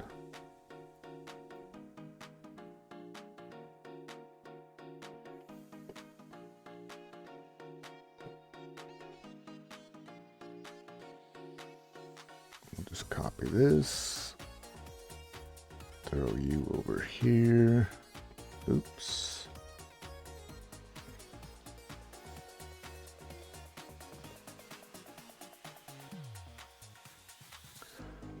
We are also going to have a generic variable that's the root skull, which I'm guessing I'm just going to throw in here. So if I go, actually, if I look here at the roles, right, it has a variables folder. So in that role, I can just under common kind of do the same thing that they did here. So under their tasks, and I think it's main, yeah, they just include the bears. So I'm going to do the same thing here, which is just, no, that's not what I want. I need a new file, not file. I did it twice. New folder. Vars. What? Oh, I just missed it. Never mind. Okay. And then we just create a new file under here, and this is going to be Z shell variables. So we're going to have what? We need to say, we need root prompt.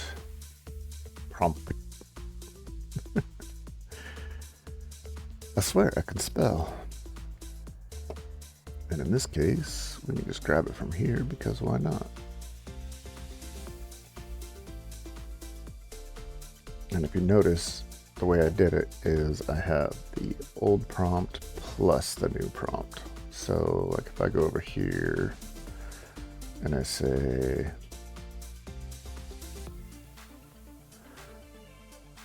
same thing, I have the prompt and the skull. For me, it makes so I can just look at it and go, I know where I'm at. Granted, you know, you have this here, but how many times do you read? Okay, how many times do I read? We've seen it.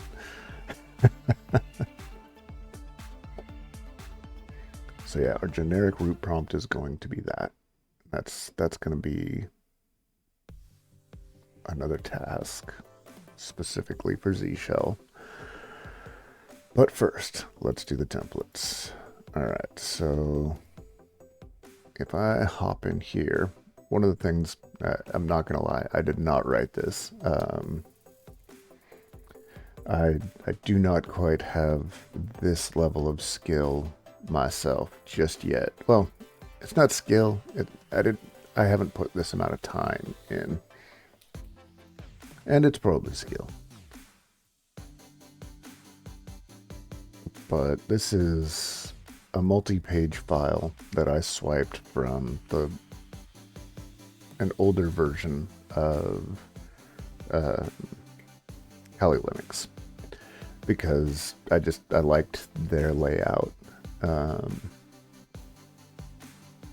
It's got a lot of the completion stuff. It makes it so that it's less important that you be case required. There's a lot more really cool things that you can do, and it's useful. And then, of course, having the prompt.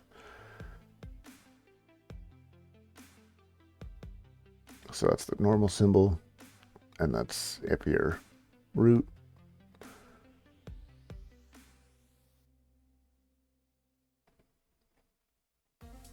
Just a lot of stuff in here.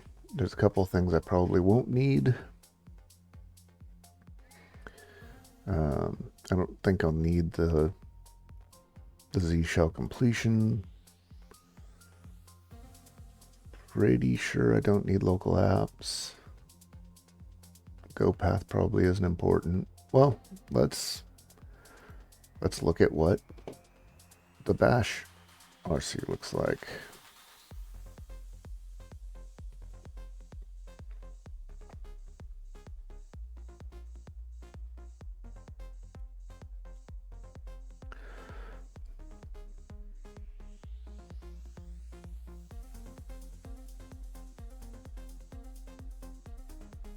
Okay, so a lot of it's just already there in profile by default. There's absolutely nothing specific in here. Cool. Although that makes me wonder, because right now I'm just copying this entire file over.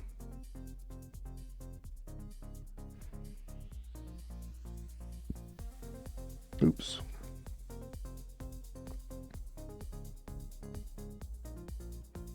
Okay, so this, interesting. So I could just copy this over. In theory, I copy this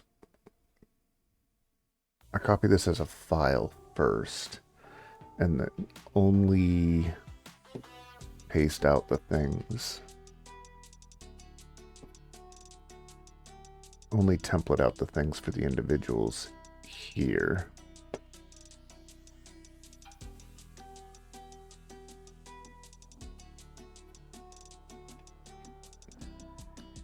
All right, let's see what that looks like. So for the templating portion of it, the only thing that really needs to be templated is this part, the configure prompt.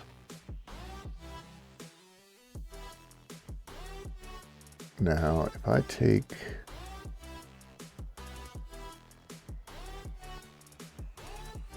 grab just that, right?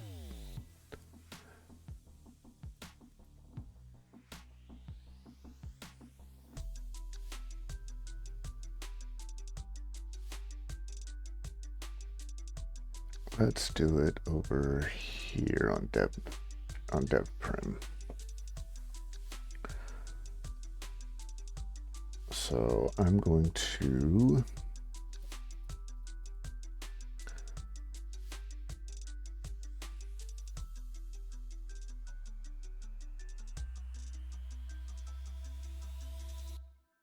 all right, and then we want to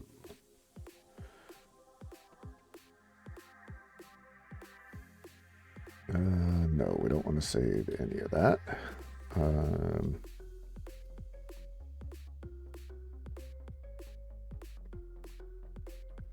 Copy the Z shell RC over to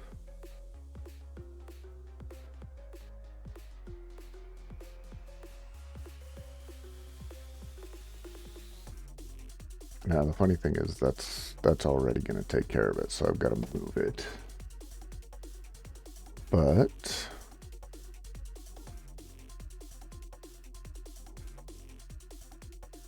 oh no, it's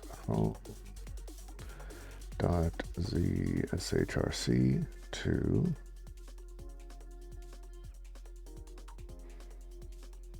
that.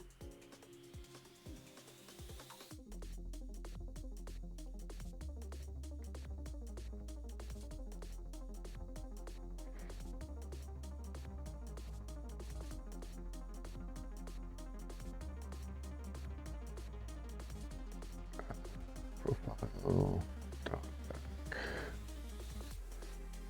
Right. So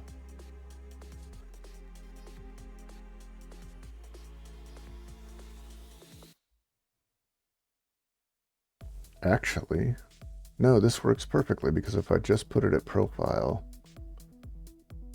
I mean, I still have to template it out because I still need to get the individual things in there. But if I just put it straight at profile, then it doesn't care, or it checks for me if I'm root or whatever, right?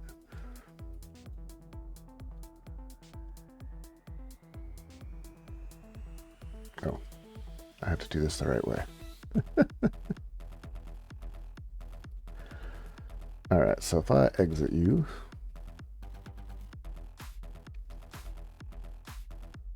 oh, I need to exit again.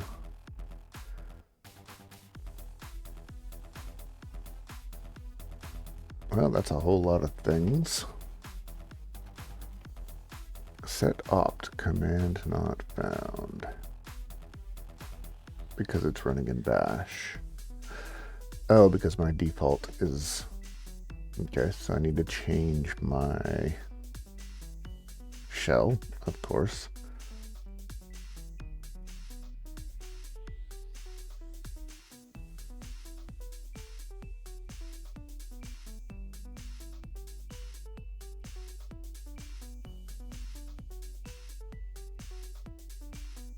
What?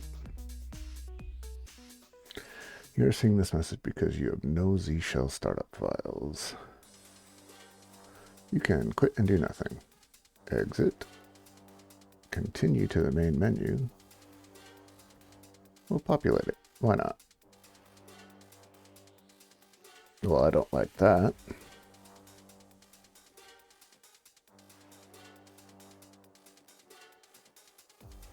Let's see. Maybe Z shell is a little bit different. It's not looking at profile.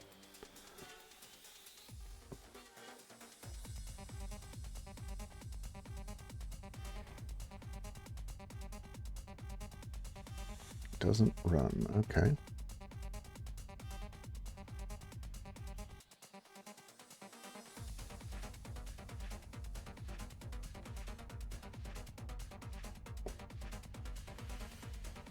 You can test to see if it's a login shell. Okay.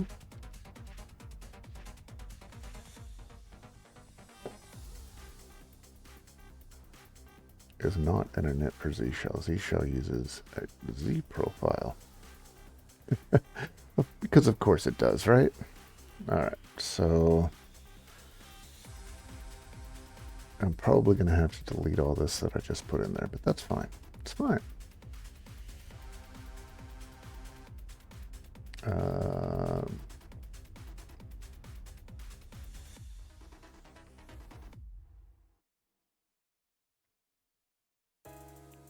Where am I? All right. I need to move to, and then I need to move you to profile. All right. We are going to remove Z star.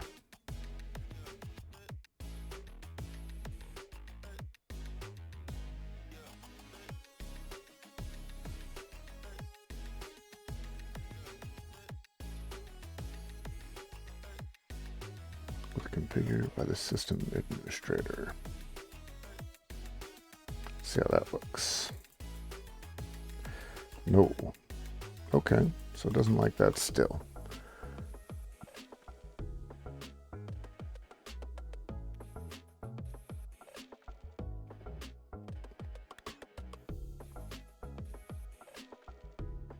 Interactive. Oh. Okay. Let's try that. See, sometimes you just have to keep reading. I don't know who does that. Someone must. Let's see here. Where was I? Okay. So let's move Z profile.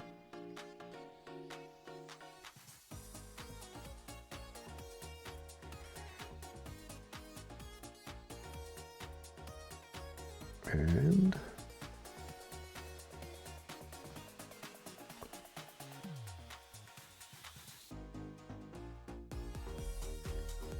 not sudo.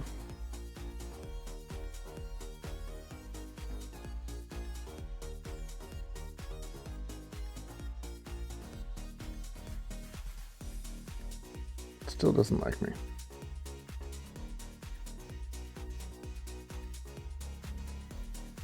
Okay.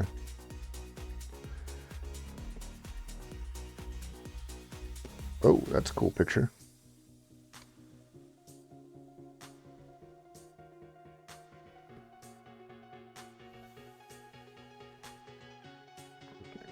Or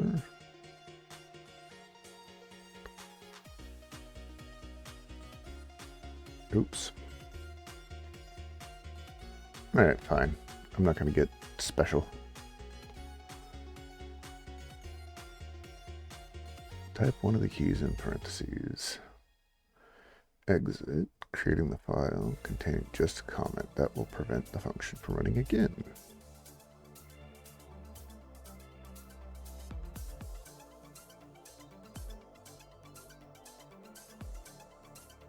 This is the one with the configuration recommended by the system administrator. That seems to me like it's pulling from the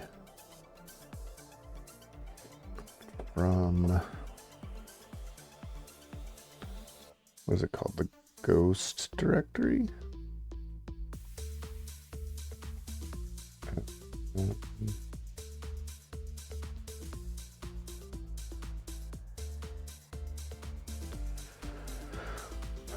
Where is the new, what is it called? Why can't I remember the name of it?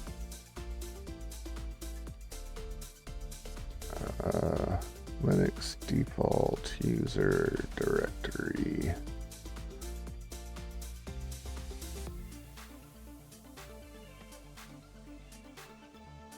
Copied from, what is it called?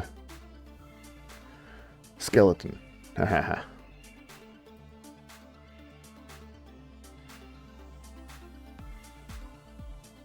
There it is. Maybe?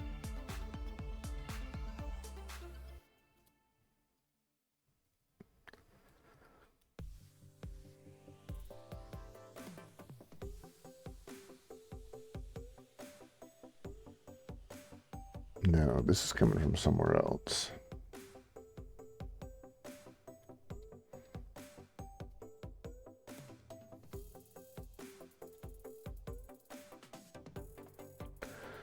Oh, there we go. New user ZSHRC recommended.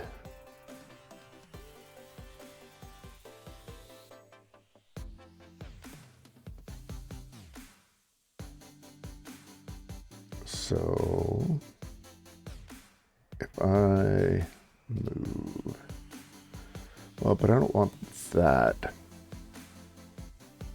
So I don't think that's what I'm going to go with. Because I need it, I would need it to default to new user recommended, and I don't really want to deal with that. Or do I? I mean, how much do I care? The first time I log in, I have to press 2. Is that acceptable? I kind of feel like that's acceptable. But that's going to be true of root as well.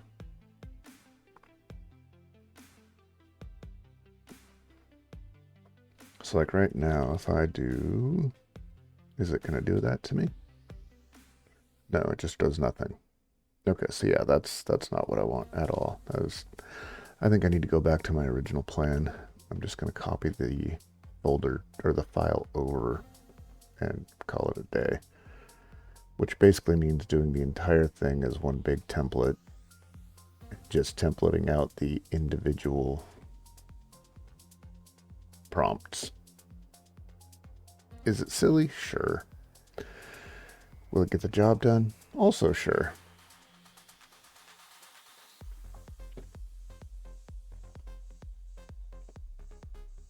So let's drop back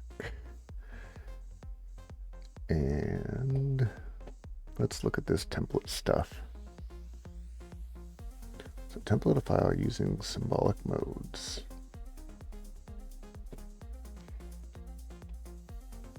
Copy a version of named that is dependent on OS.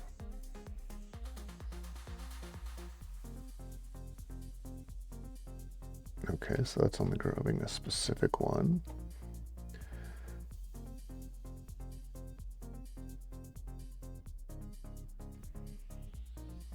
Copy a sudoers file and validate. No.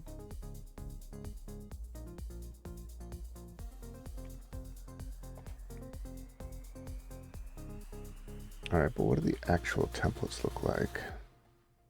That's what I need.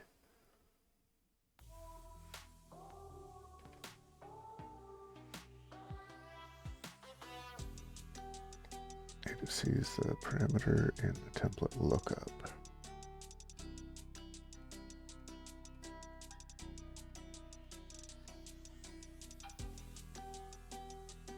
Templates are processed by template designer documentation. There we go.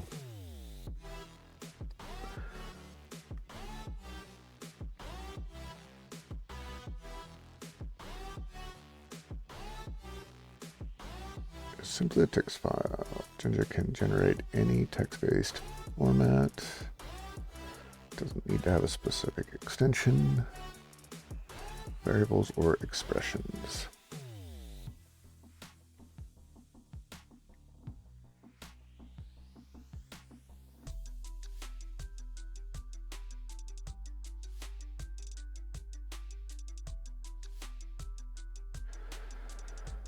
All right, so these are, that's an expression, cool, comment, all right.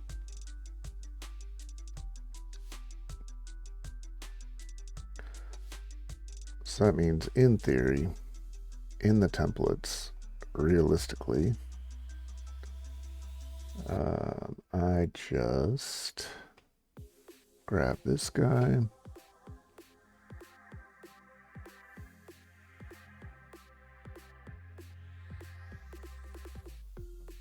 Well, all right, we're gonna do two. Just gonna copy it so that we can see it. Because I don't think any of these are, oh, well, they are dot. So it's fine. I can just rename it when I drop it in, right? That works. And we want to go home. We want to copy you into templates. I'm going to rename you to dot. Actually, dot J2, right? That's the, I know it doesn't need it, but, and it says specifically it doesn't matter. But when you go back and look at a file, you want to know it's a template. It just makes life easier.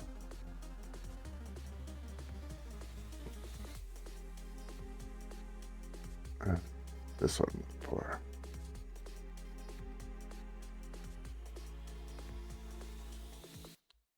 So basically, I'm copying this to this, and then I give it the variable. But now, how do I send?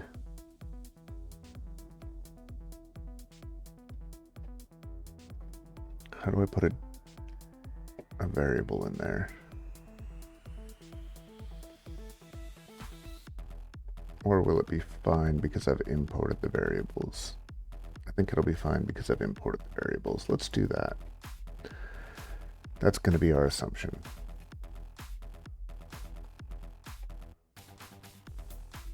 So let's go down here.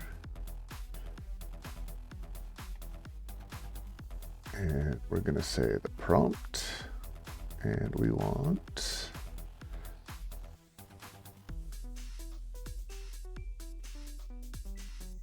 prompt symbol, right? And that should, from host vars, grab, of course it's lowercase. Why wouldn't I? Why would I?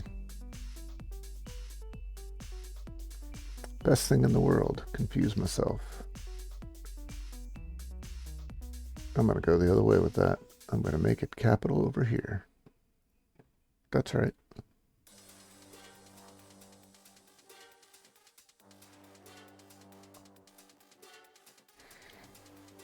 Yeah, how you like that? That's what I'm doing. Uh-huh. Now on this one,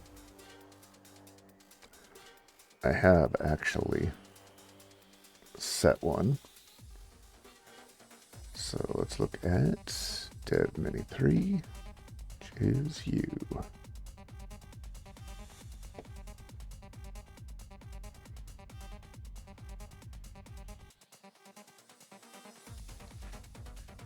New file, dev mini2.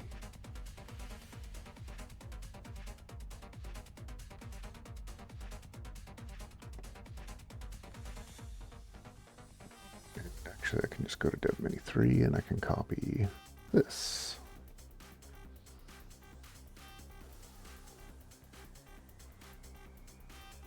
New file, dev mini1.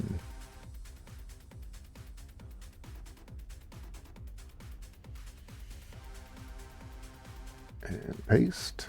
They're all workers, get it? Although I may end up changing these up because like it's kind of dumb. Like, okay, great. It tells me that I'm on a worker.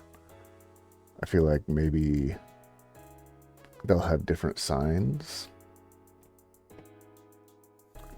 Let's see.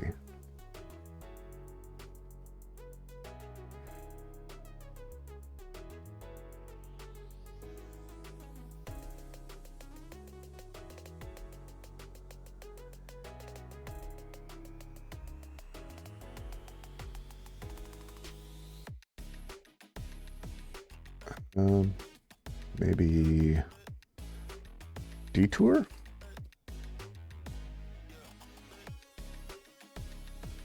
Traffic signs, emojis, that's what I'm after.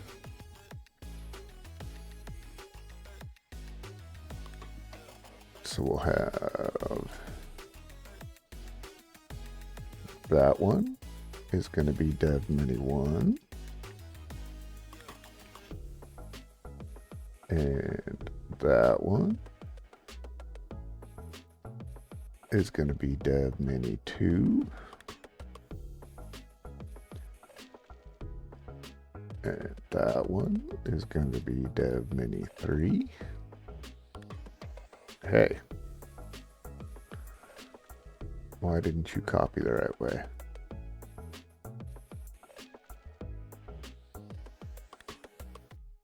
Oh, what about this guy? I want that guy. Mind the gap. There we go.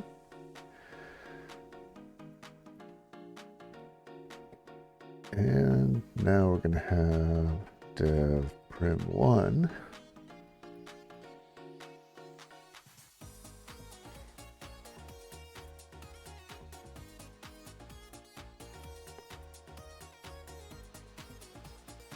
You're going to be the first one that needs something other than a worker.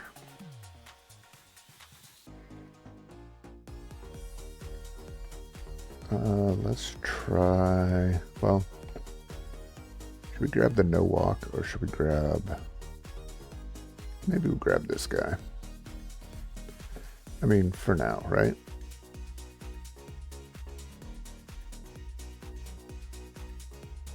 Ooh, no, we want that one.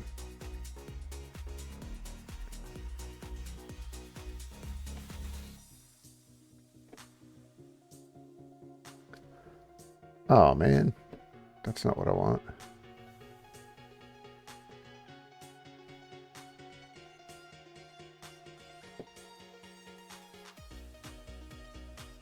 I feel like that was getting more dangerous as I scrolled down.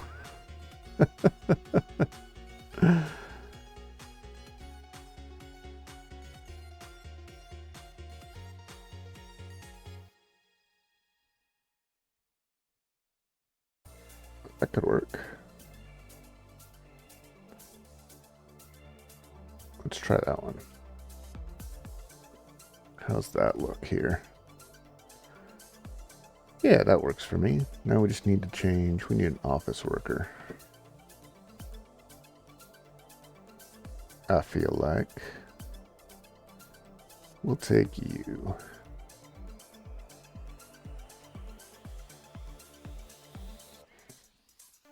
Because, you know, that's the controller. It's got paperwork to do. All right, so in here, it is prompt symbol. This is now going to be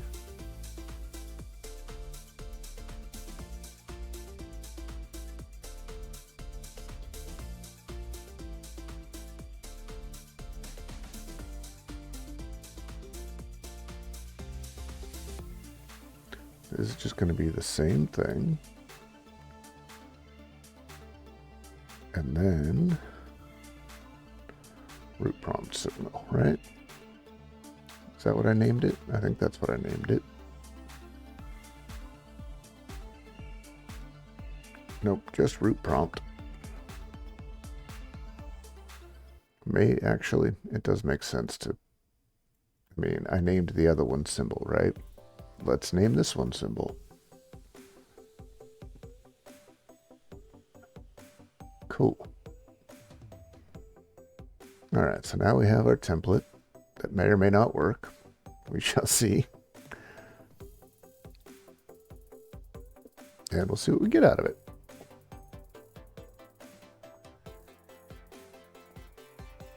So we need a new file here. It's going to be called Z-shell setup. Oops, .yaml.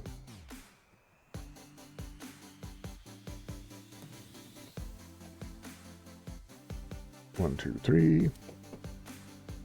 All right, first things first is we want to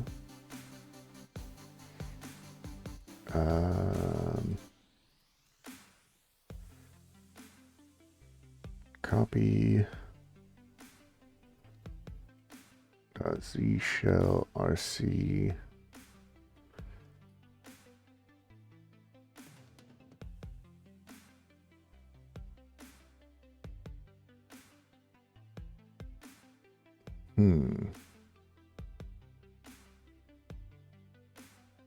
It's kind of part of the process. Well, let's start by copying it to root.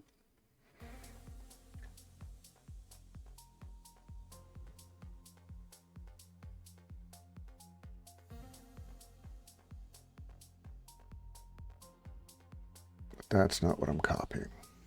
I need to copy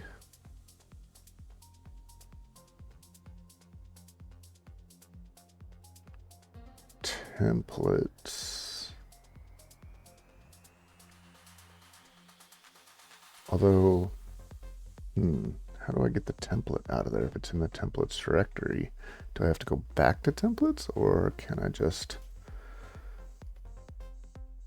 .j2? And we've got the destination, we've got the mode. I mean, let's see what happens. All right, so we need to go to main. I need to create another one of these guys.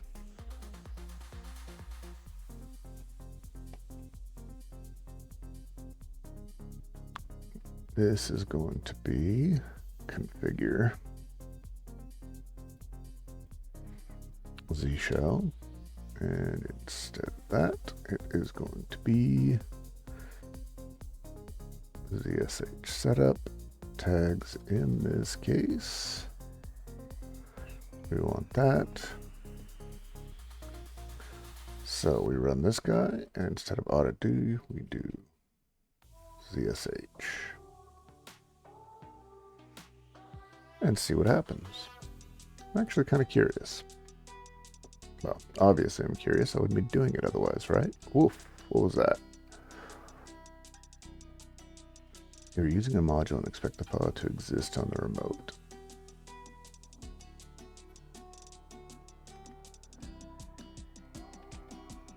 Let's go back here.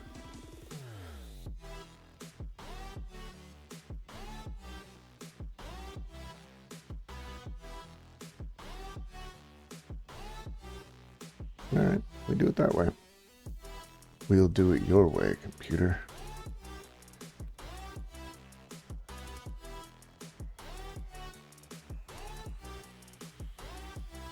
Still not copying. Why, you know. Destination directory, home root does not exist. Oh, no, it wouldn't. Because I must become root.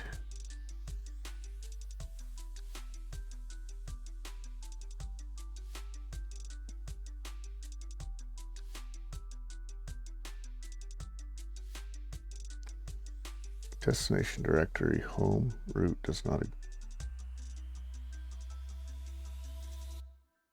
It's fine. This is fine. Everything's fine. I mean, it's not lying.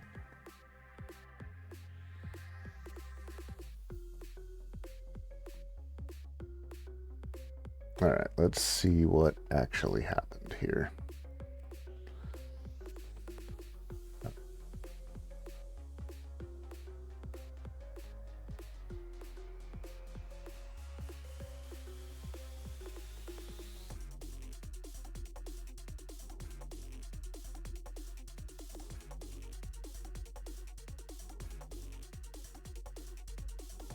I mean, that's kind of what I thought was going to happen. I'm not going to lie. All right, so how do I get that included into the file?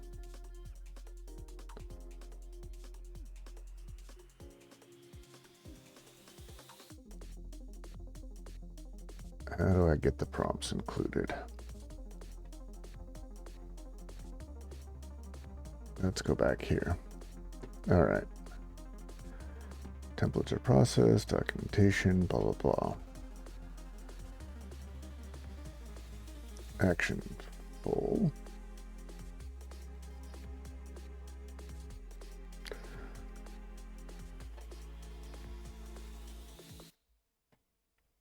Template a file.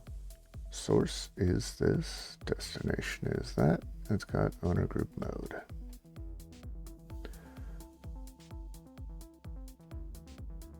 So this grabs a particular one. I get that. That makes sense.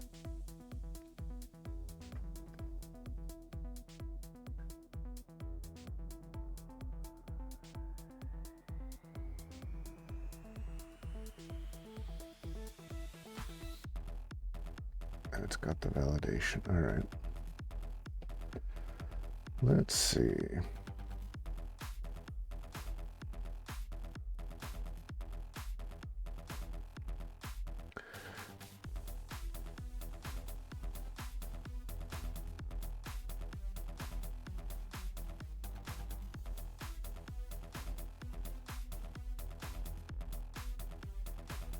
This way you can use vars with a task. So destination is this, vars, my template. Okay, so I just need to use that. So in this case, I need to spell prompt symbol correctly. Important.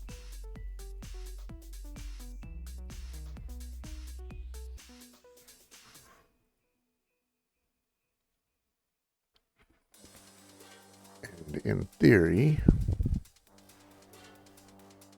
I just need to grab from the host vars.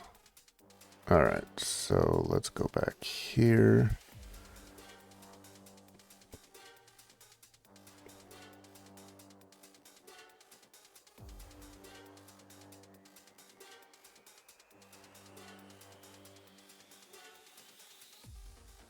So it's got a template with the file, a destination.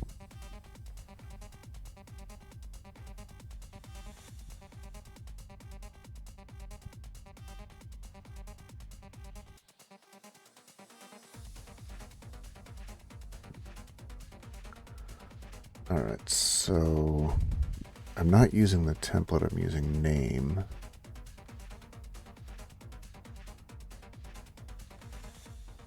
But that means that I'm setting the variable to the variable, right?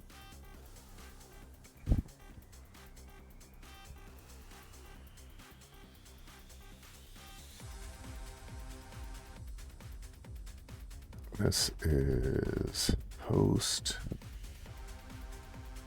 No, it's not host. It's prompt. Prompt symbol.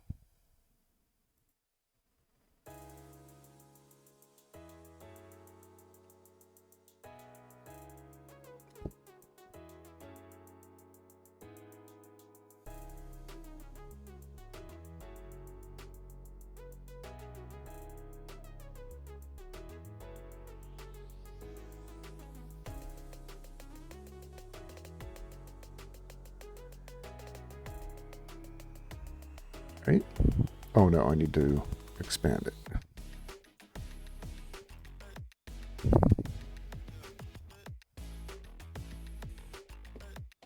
So let's see if that does anything before I go too much farther down that rabbit hole.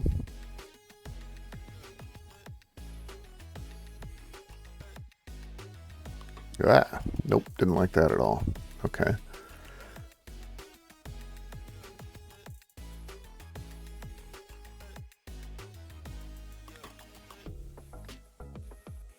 Oh, this might be an issue with missing quotes. It's got the other one right down below it. Wow, why did you fill in so many?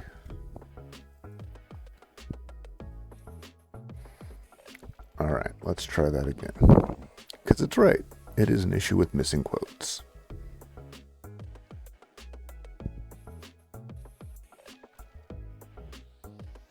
Okay.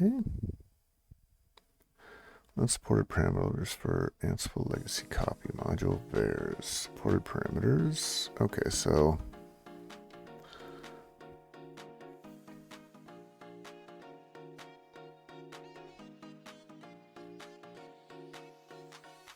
let's see. Name template test. So template is this with that destination with the vars. So I don't want to do built-in copy.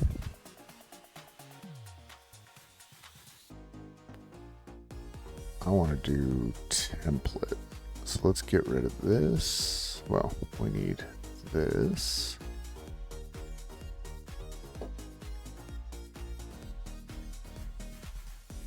All of this can go.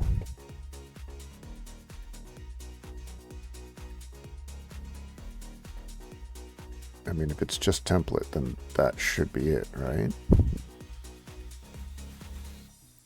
So source is now going to be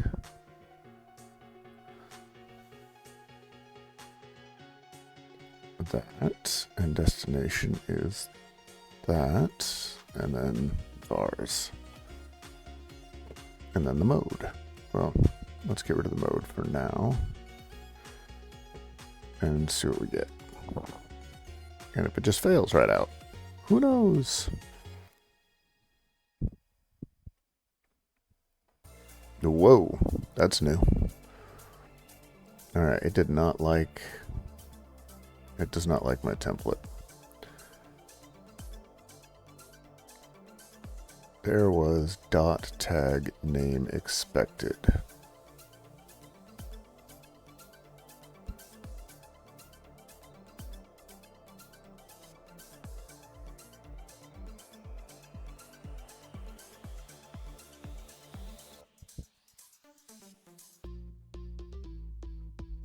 Changed. Boom. Okay, what'd you do? Tag name expected string. I'm wondering if it doesn't like it because it's not really a template file. It's just it's technically a file, a whole ass file in and of itself.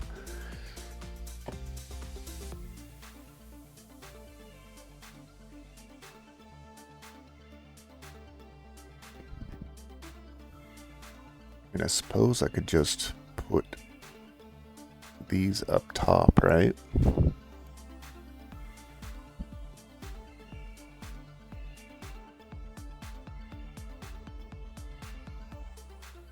So instead of that, it's doing this.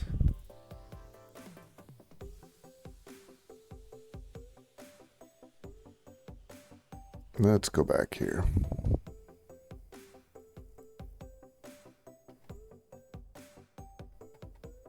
You can do this, but unfortunately the template module does not support passing variables to it.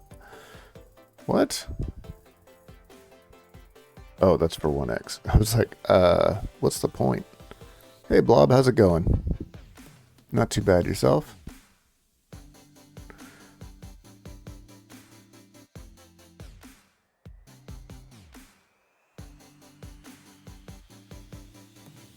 I just realized the numbers in your name are a count up, count down. That is funny, my friend.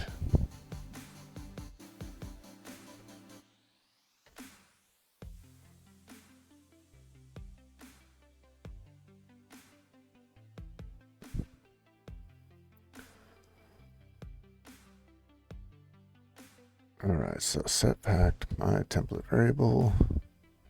Wait, is this, that's for 1x. I don't want 1x.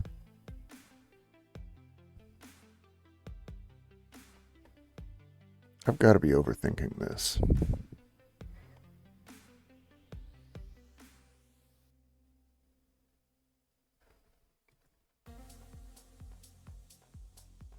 Maybe not. Let's just do that, right?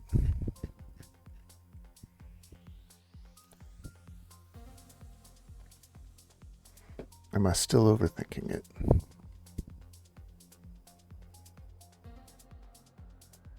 Yep.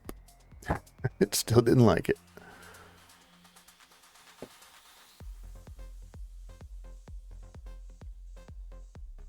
There was .tag name expected. Oh, you know what? Do I have... I think I know what this is.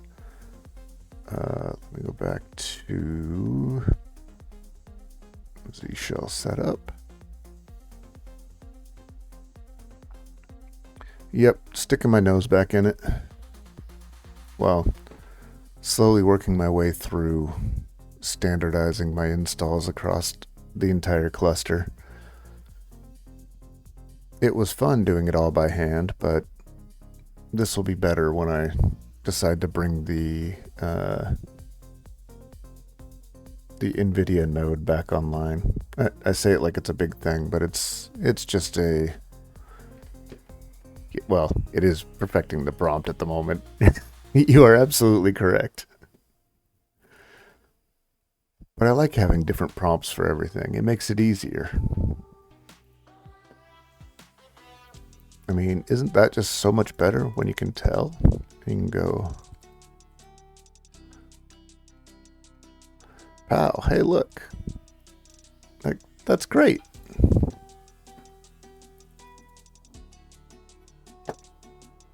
And make it so that each one is different. Who wouldn't want this?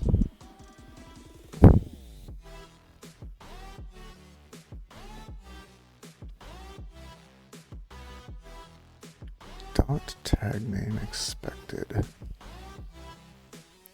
I'm going to bet that my issue is going to be far worse than I'm thinking it is. I'll bet by using this as a template, it's going to want all of these to be commented out, huh?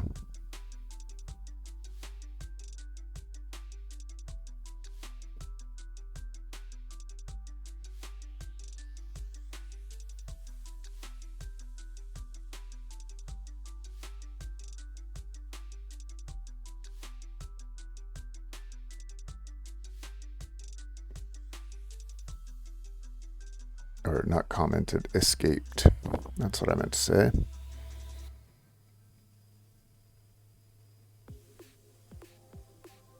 So what can I do instead?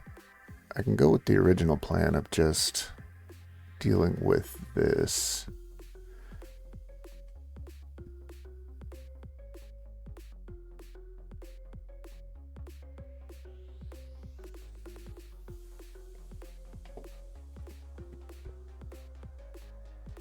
All right, let's go back to templates.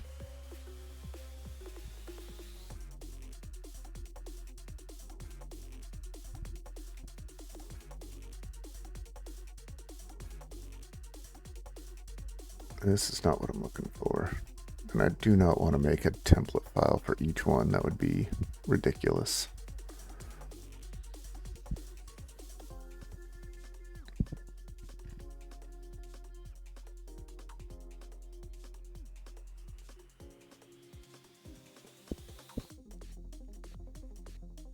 Creating valid variable names. Yes, gotcha.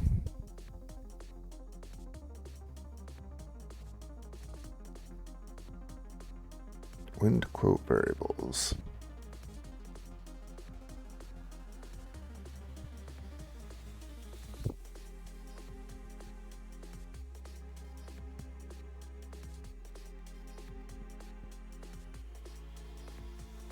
I get all of this stuff. Creating variables, got it. There we go. The word capitalize any value past 2 YAML to JSON. Okay. And Ansible supplies many more. Define examples. That's not what I'm looking for.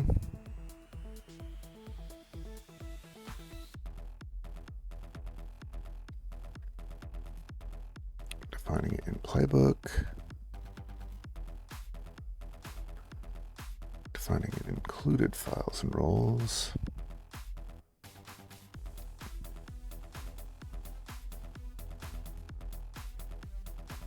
So defining precedence and scoping, where to set.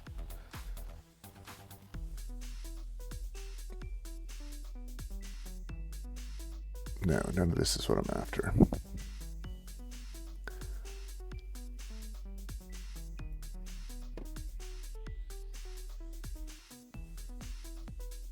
Ansible templates versus files.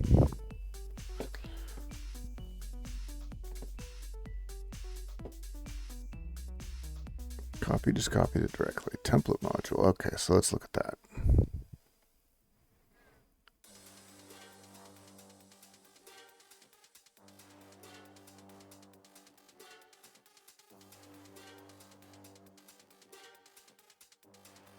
That's not confusing. That's how variables work.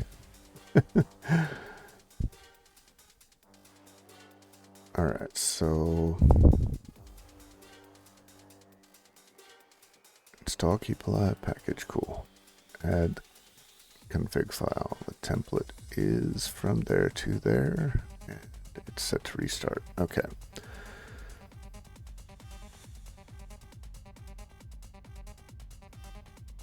It's smart enough to automatically search for templates in specific known locations, such as templates. Okay, so that's one thing I can just get rid of right now. You are not needed.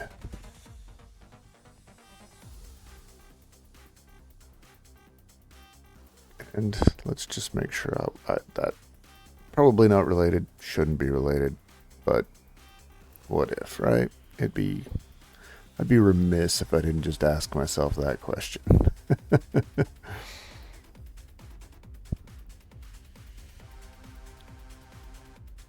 And variables. Okay, so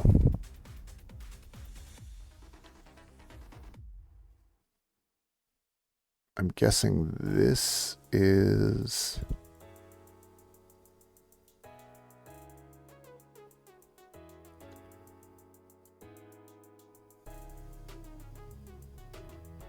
interface, keep alive. Okay, interface name.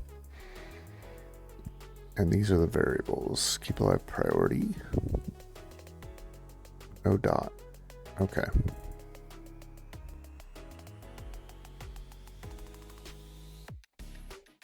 So what are you choking on? It's probably something in there. There would have to be something.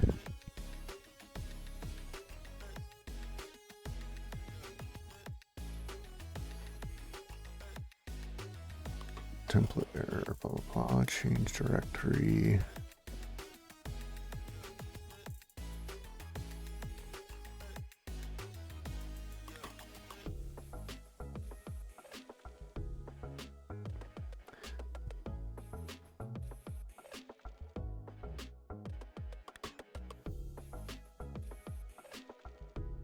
So does it not like the...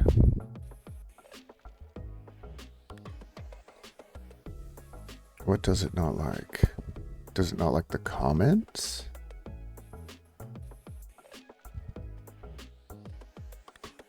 The first thing is a comment. So let's just get rid of that real quick. Realistically, I mean, who comments their code, right? Nobody needs that. Ain't nobody got time for that.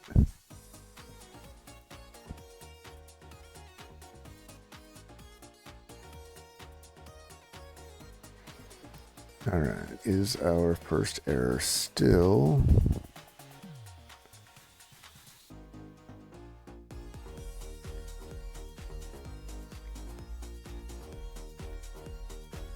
Oh man, if I need to take out every comment out of this thing.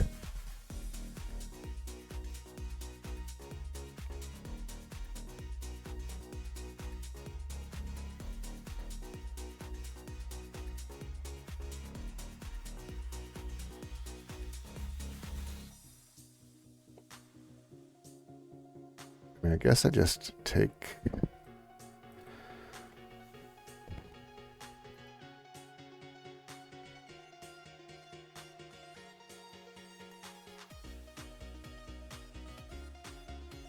There's got to be a quick way to just delete all comments, right?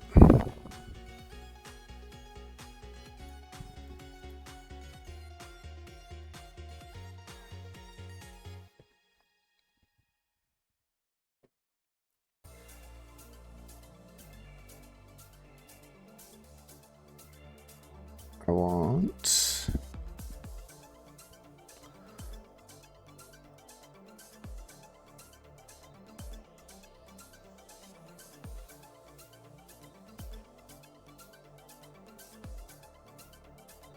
Oh, commands.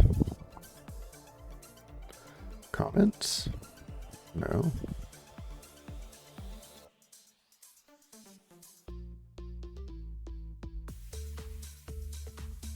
Choose the following.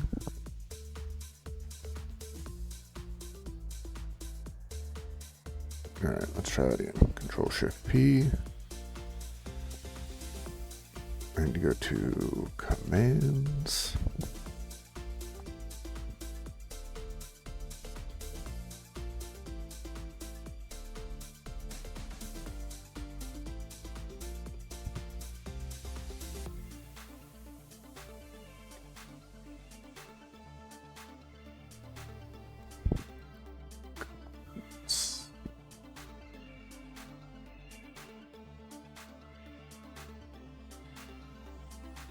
There are no comments in this workspace yet. Okay.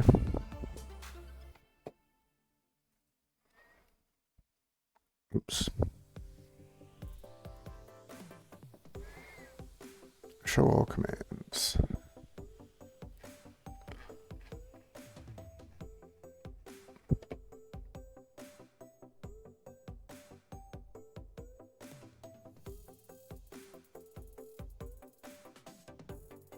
Remote, remove all. There is no remove all comments.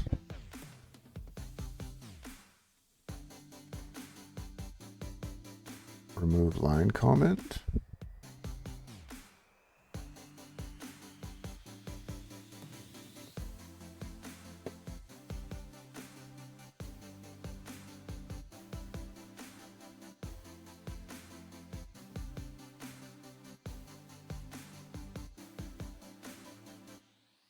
I like it.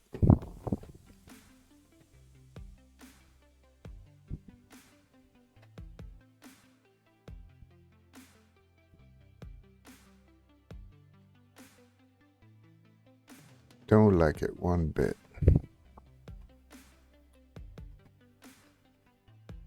I don't even know for certain that that's what the problem is. I just know that that's where the string starts failing. So, you know what? Let's do this the right way. Instead of spending all this time,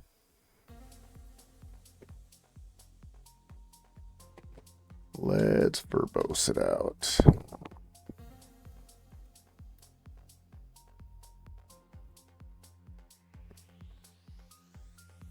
See if maybe it gives us a story of where it actually fails.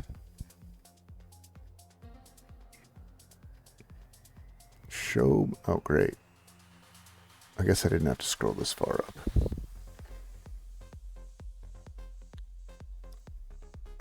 Template, my environment from string data.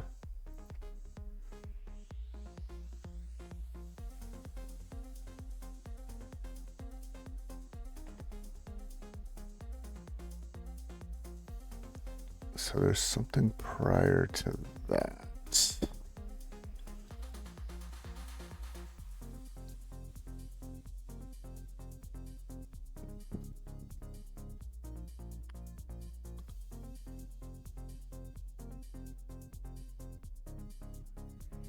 Okay. Nope, that's something else.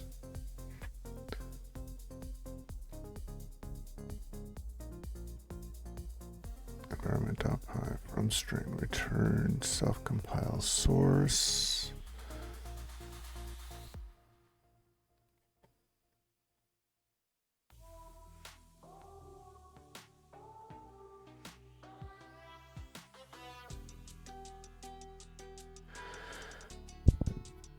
Tag name expected string file for interactive shells. C.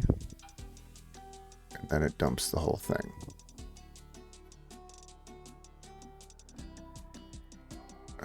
Let's try and do a search for that. Maybe that's, let's see what that issue is up front.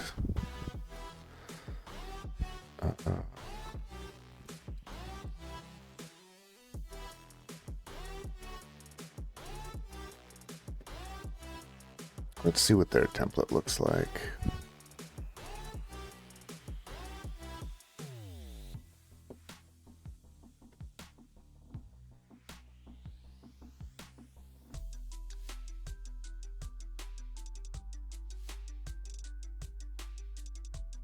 This is a whole bunch of exports.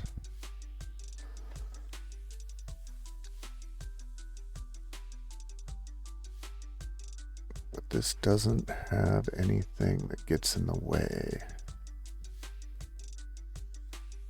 Actually, why don't I do this the easiest way? Because this will tell me, let me just,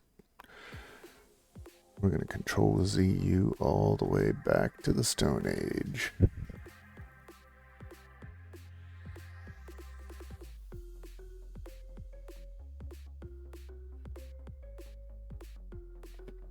Let's see what happens with no changes. So right now it's not pulling any. I'm not trying to do anything special.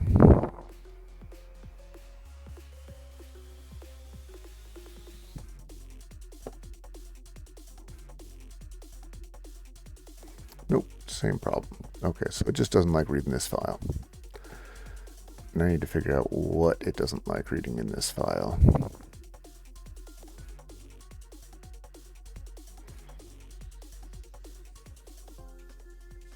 And that's just a matter of not really knowing the full breadth of what this template should look like.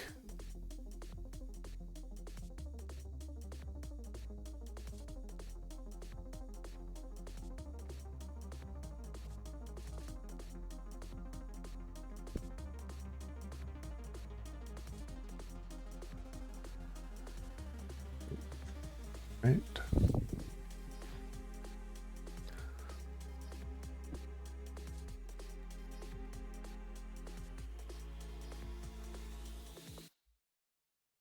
Looking for no, you, no, you, and then you. Got to get that tab order correct, right?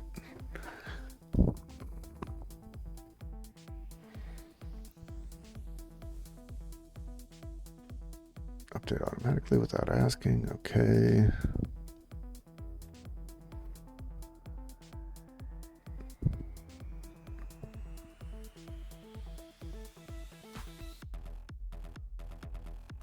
This doesn't seem to do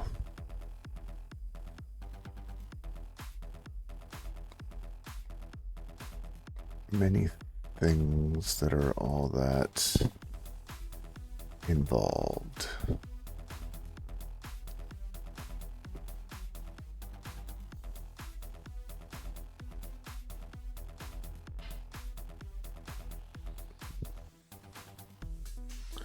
All right, let's look at this.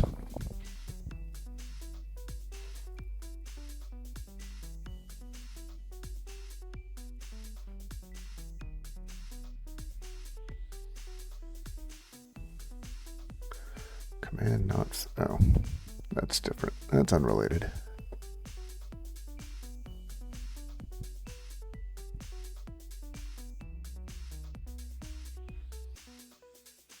You know, now I'm kind of curious about this. Sorry guys, squirrel. A delightful open source framework. Who doesn't like delightful?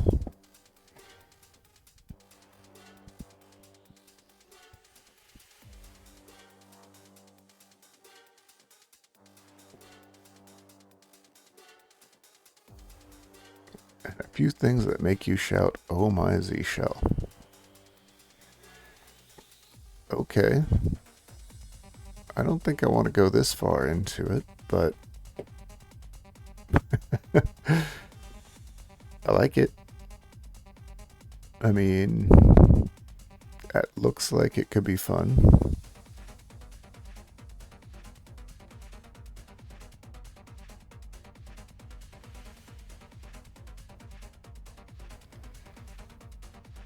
But yeah, those are not the woods I'm looking for.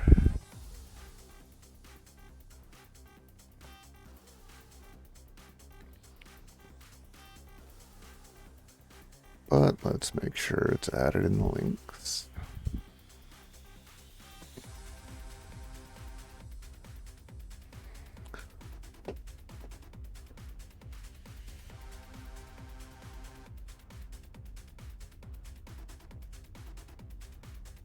It doesn't look like they're doing anything strange in theirs. Let's see. I do wonder if there's something, if this is telling me I need to have something escaped that I don't currently. And I just need to figure out what that is, right?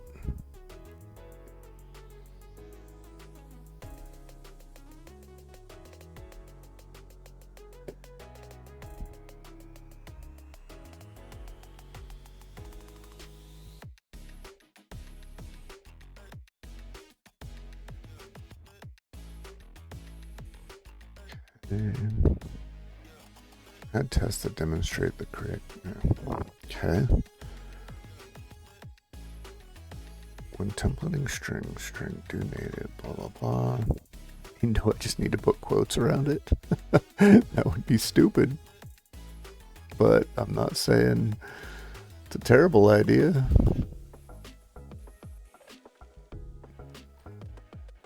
Full traceback is...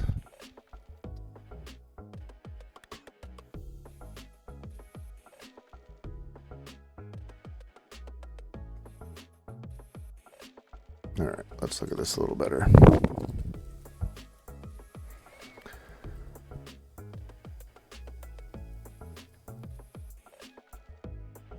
My environment from string data, okay. Self-compile source, this is not it, this isn't it. Tag name expected.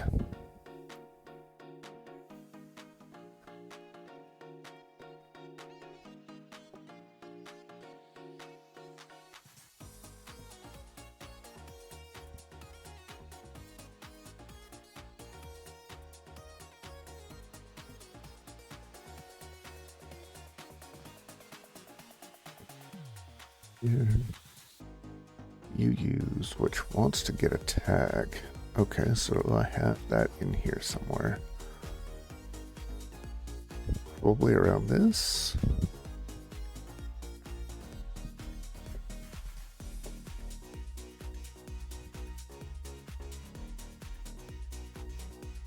Percent.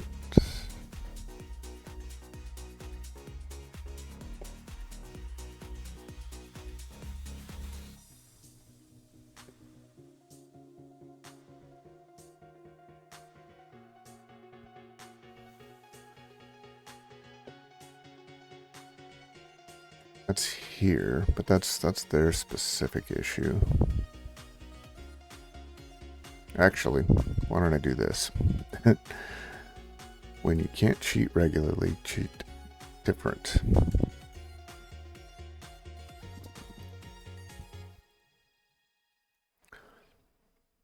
Live parser. There we go. So now, just copy this whole thing and paste. Hey, that looks familiar.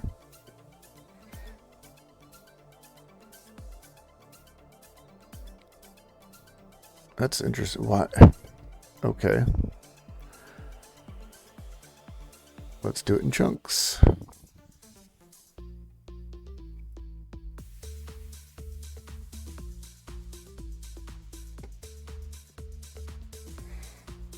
All right.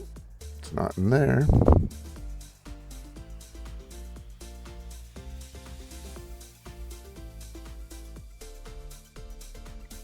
It's not in there.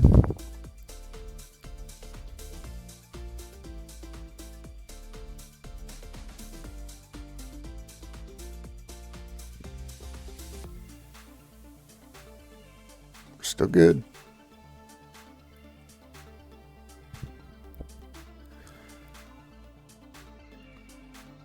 We'll go down to color prompt.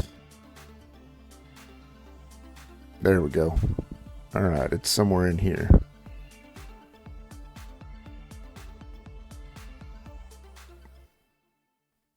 Oh, I'll bet it's somewhere in here.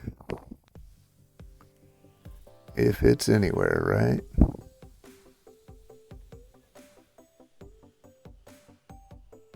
Great. Is it? It's going to be somewhere in this configure prompt, isn't it?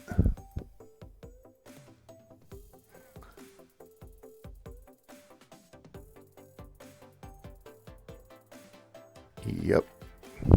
I wish it would point me at where it is. That would be nice.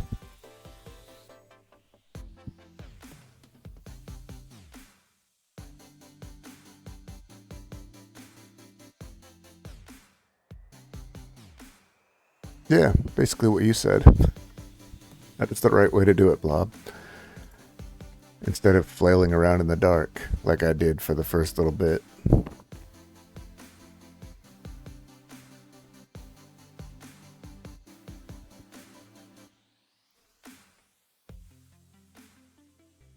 But actually, that is valid. Let's do the blank one just for the sake of argument, because yeah, if that breaks it.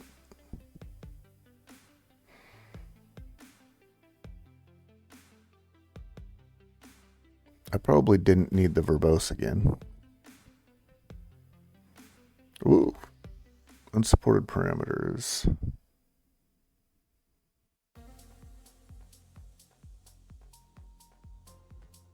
What? All right, let's get rid of verbose. I mean, it grabbed my variable properly. Unsupported parameters for module var, supported parameter, original base name. But I'm not copying anymore. Unless I did something dumb and Control-Z'd it all the way back. Copy to, no, you're templating.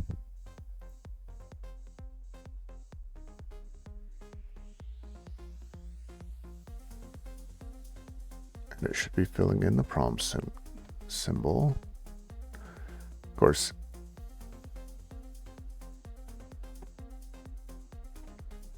it may be having a problem with it just being an empty file too.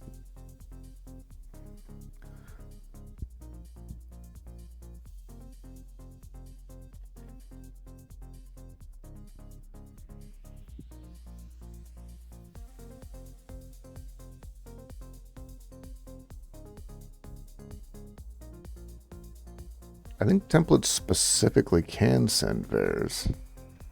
Or at least that's what I was reading. Not here. Was it here? What am I looking for?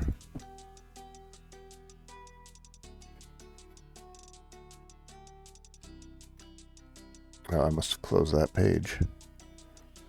But, alright, sake of argument, let's follow you and see what it has to say. Unsupported parameters for copy. And that's true. Copy doesn't have variables, but I'm not using copy. Unless it still thinks I'm using copy.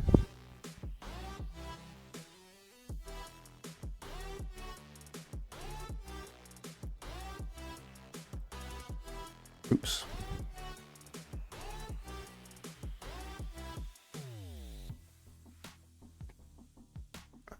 Let's go back here. I'm just going to put the whole thing back in. We'll do it not as a template, but as a, well, it's still a template. Still going to try to read it as a template. If I copy it, it'll go no problem. This I understand now. So let me change this back. So originally, here's what I was doing.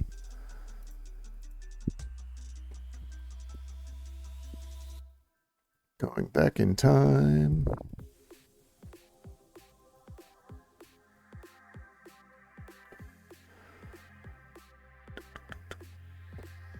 All right, so this one should run, no problem.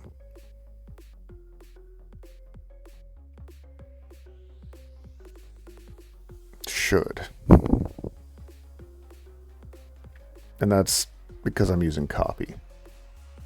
But template is supposed to be able to use variables.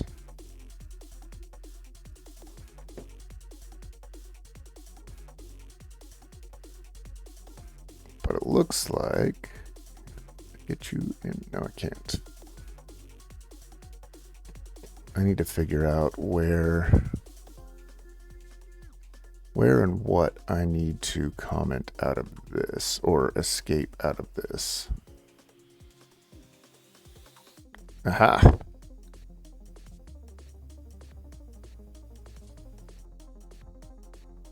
But now does it have a % closing? Oh, there's another one. Can you escape out? Let's see. Maybe I'm escaping wrong.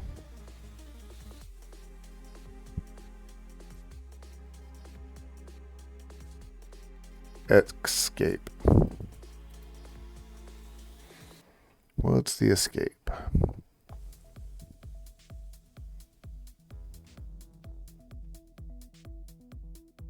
Oh, great. So I have to do that.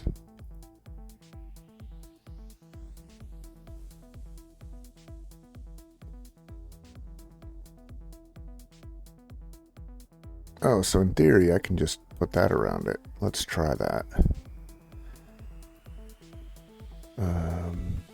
Where were you? I was doing that here.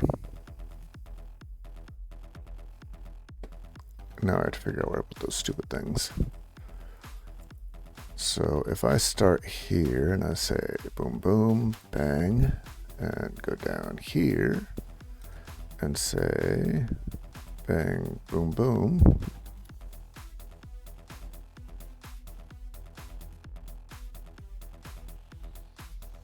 end of print statement. Well, that's a different answer, I guess. I don't like the way this looks, though. We're going to start you over, because I was screwing with that already. So let's get to my...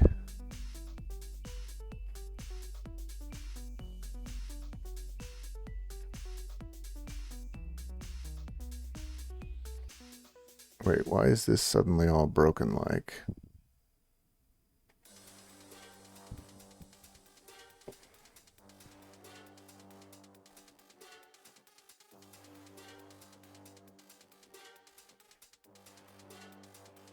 Okay, and we're back.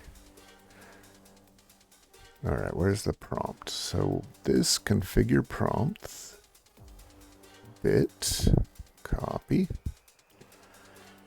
In here, throws that error. All right.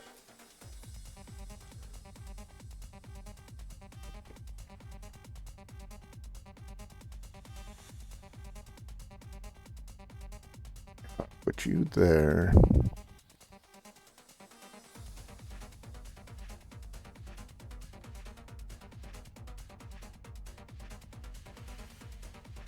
End of print statement got, okay, so it's closing up again somewhere before I'm expecting it to close up.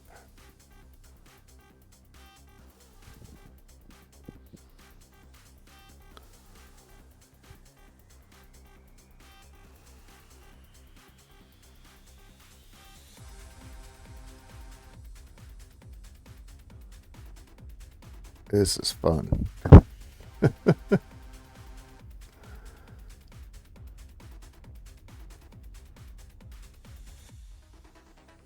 The question is, how important is this to me at this point, right?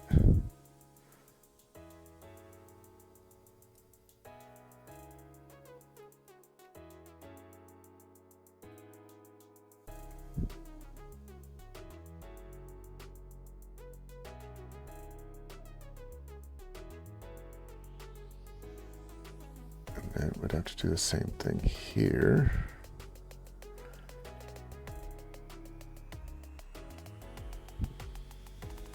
Oops.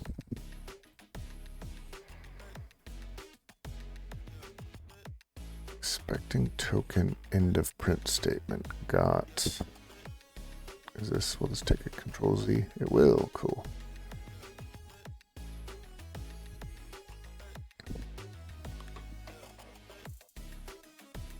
All right, for the sake of argument, let me just take out this entire prompt line.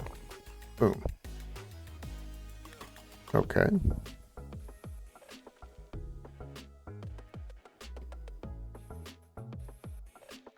Let's take out this prompt line. I don't like the way that this is coming out. Okay. So it really is just those prompts. So how can I dump those prompts in without having to deal with all of this madness? Let's get down to those guys.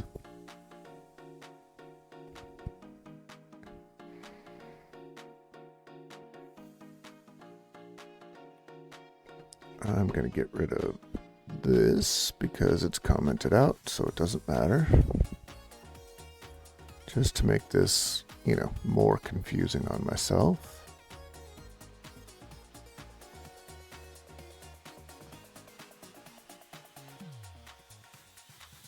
So that means, in theory, I can do that.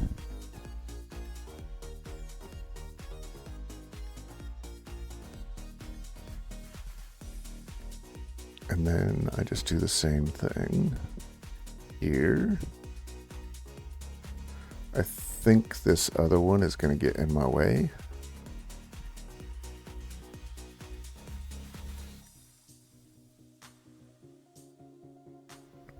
But let's just say I'm ready for it.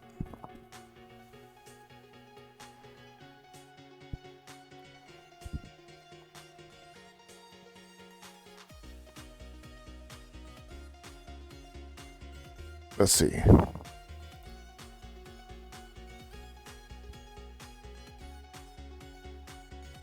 The only reason... no, it's just those prompts. It it doesn't like these guys. The emoji are there on purpose. I finally got it. But yeah, I had to track down where it was, and I really don't want to dig through all of this madness.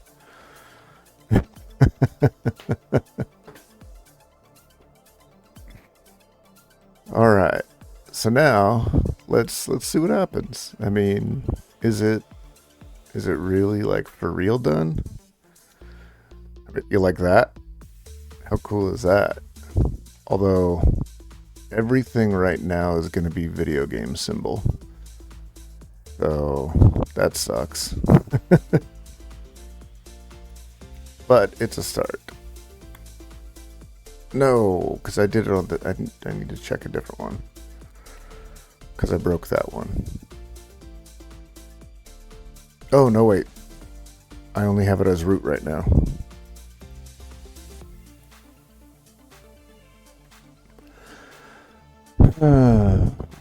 Okay, that's fine. This is fine. It didn't like the... It doesn't like this now.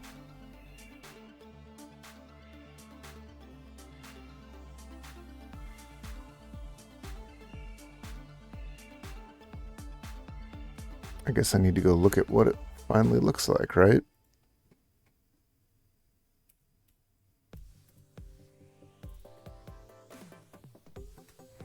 Like, okay, I got it to copy. Doesn't mean I got it to work.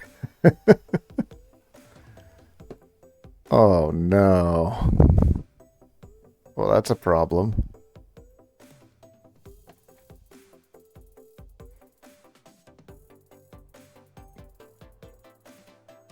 Why wouldn't it be stripping that out?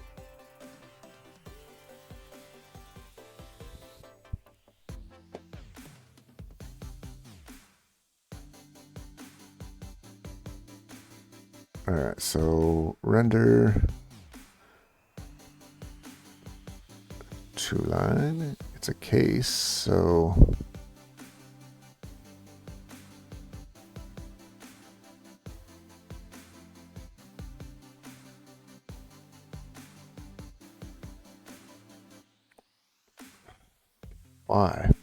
why you do this to me? I was so happy for such a short time.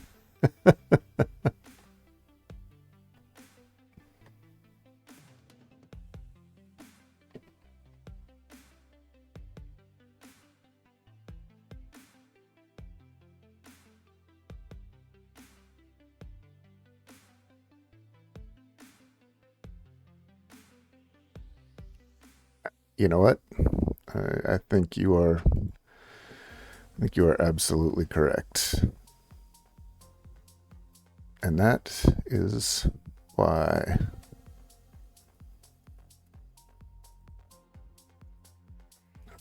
that is the best thing in the world about having a chat that's paying more attention than you.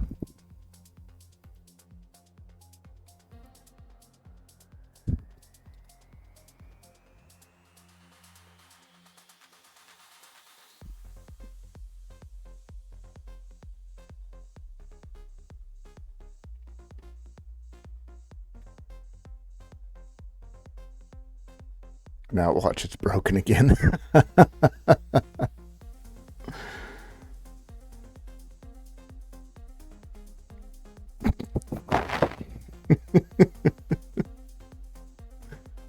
I hate you. Not you. Not you, but you.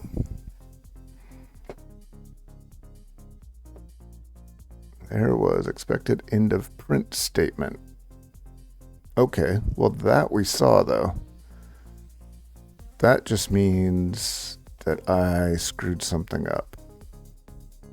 Shocker, I know. Because I was getting that same error here. Where'd my prompts go? Wait.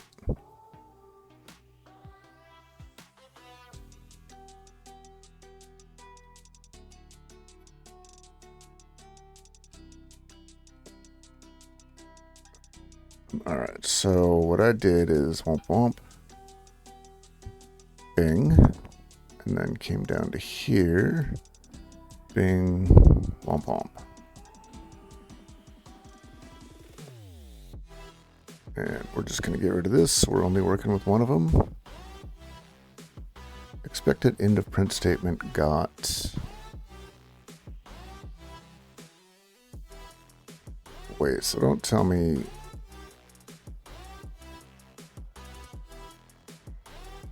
Yeah, okay. Okay, so... Does that mean I need to do another escape?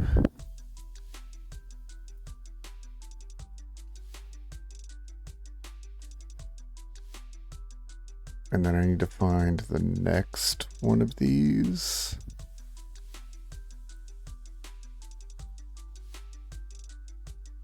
Perfectly readable. I mean, that's why we go with templates, right?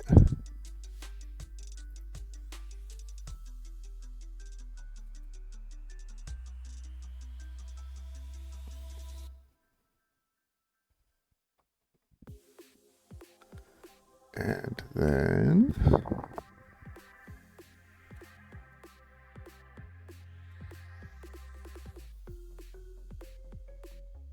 And then... Is there another one?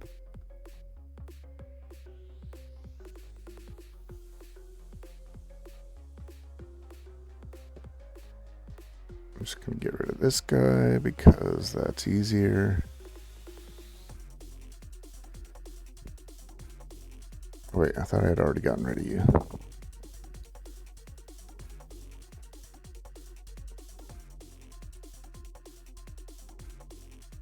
All right. Fine. Let's just get rid of everything that's not that. And look at what we got to do here. Well, let me get it back to the beginning. Oops. Fine.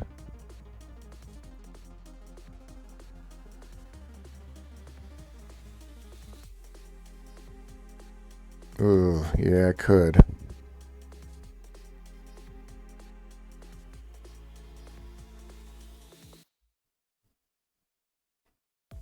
You are not wrong there either.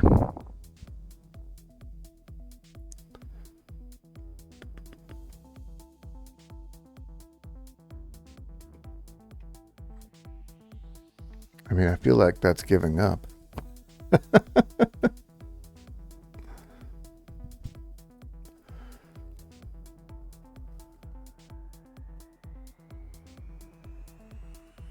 Ginger 2 snippets.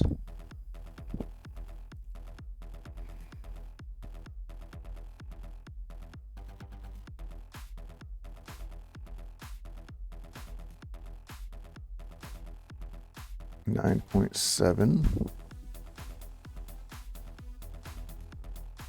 I wonder how many people have been got by that.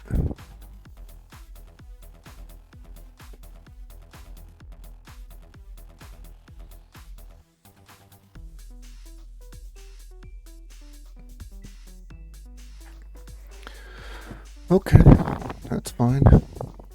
Let's see how this looks, or if I have to reload the thing, or if it's even going to recognize it.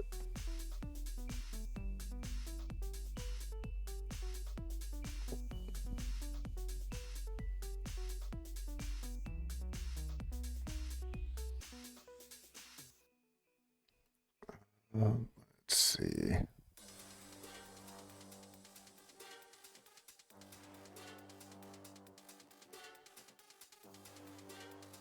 Am I going to have to reload? Let's do it. Bam. There we go. That's a thing.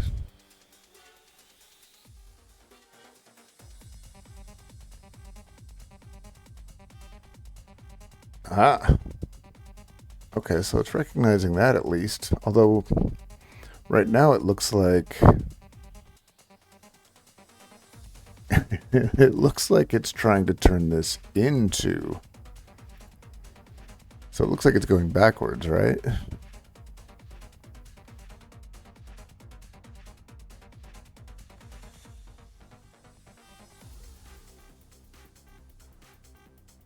Oops. Let's just do a little cleanup.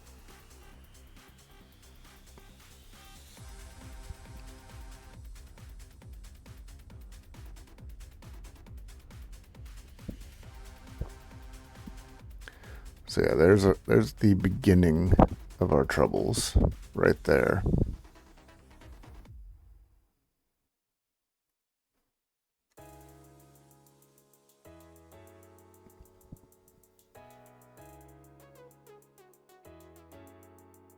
Like everything seems to be mostly hunky-dory until that point.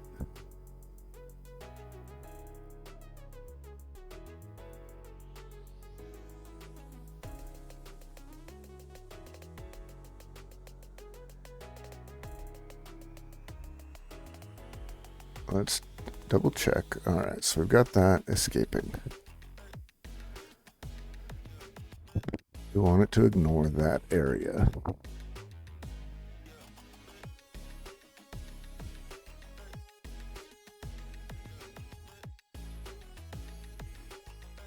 For bigger sections, oh hey. That actually kind of did help. It made me go back and read the thing again.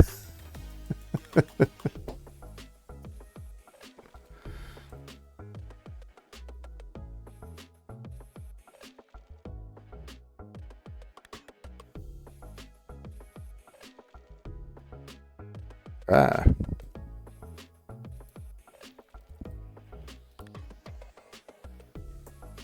Let's hope.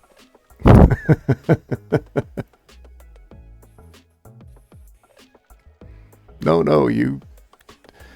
the putting that in actually made me look at it and realize, okay, I'm definitely thinking of it incorrectly, and made me go read it again.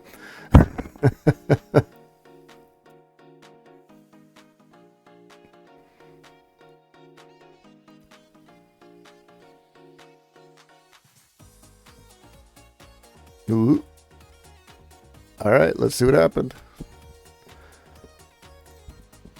No. Exit. Exit. Oh, I didn't need to do that. I'm only copying as.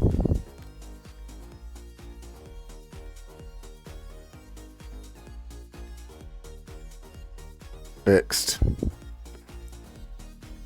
See, and this to me is the most powerful thing, just the conversation back and forth. It makes you kind of step outside of your own headspace, because I probably would have been beating my head against this forever. Thank you. Now, let's try and get variables back in there.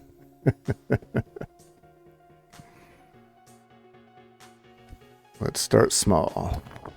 We want... This is going to be... prompt.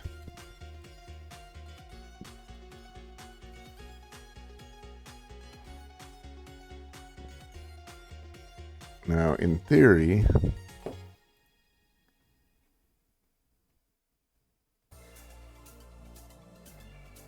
%if, I'm gonna make sure I'm doing this correctly.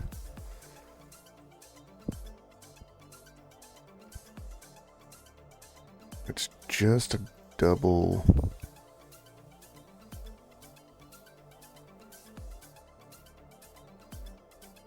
Let's go back one more. Okay. Was this what I was reading? Nope. Nope. Variables. Okay. So now that should be it. I probably need to put the vars back.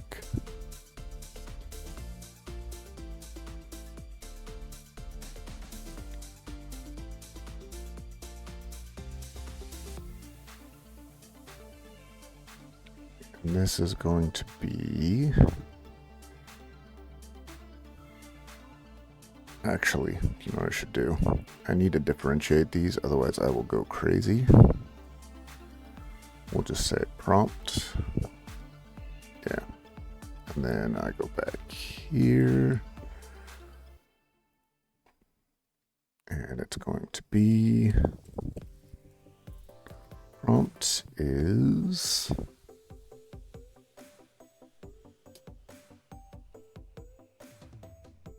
prompt symbol.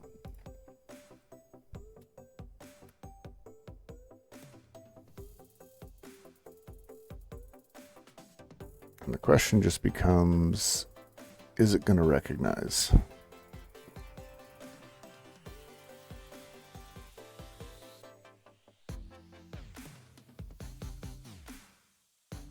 All right. Oops.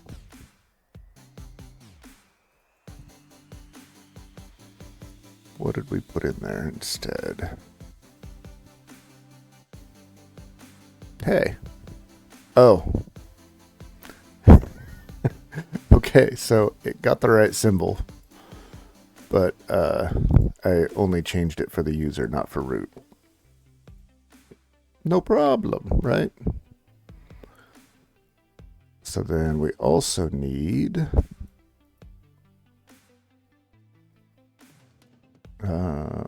this is going to be root prompt.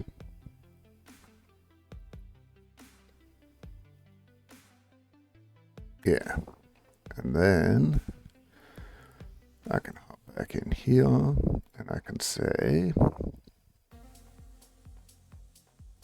boom, boom, and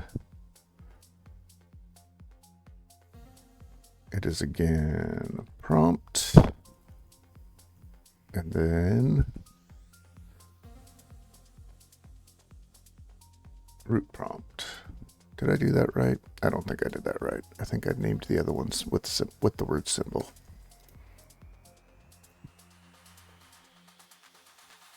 But we can validate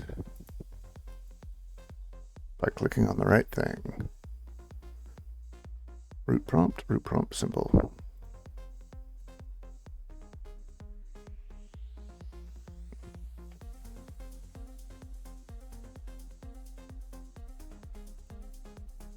Nope, I didn't like that. Root prompt symbol is undefined. Oh, no, wait. Root prompt symbol, and that should be in here. Oh, but I don't have it included. Details.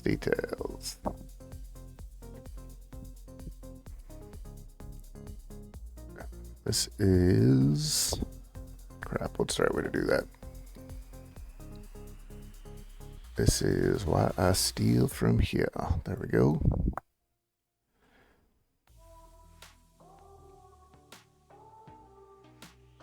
We want here, Bing include vars is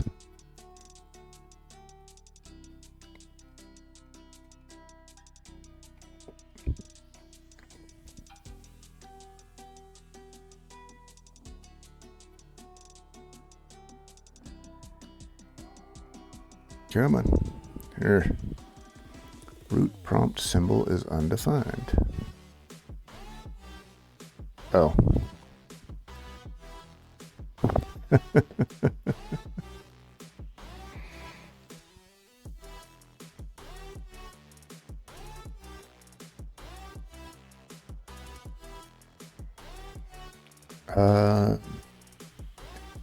It should, right? You know what? Let's try that.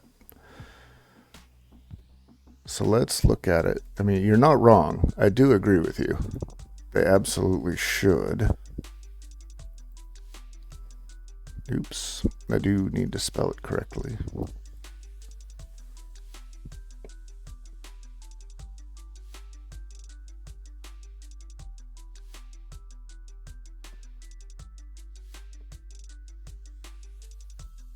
I mean, in all reality, that was my original thought. But then I read about putting the variables in this way, and I just kind of ran with it.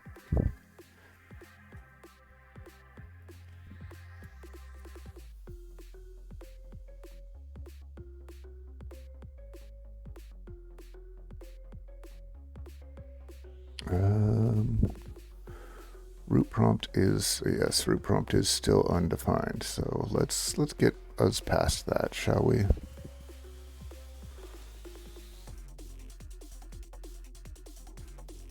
Here's what I'm going to do, because I kind of want to be lazy about it.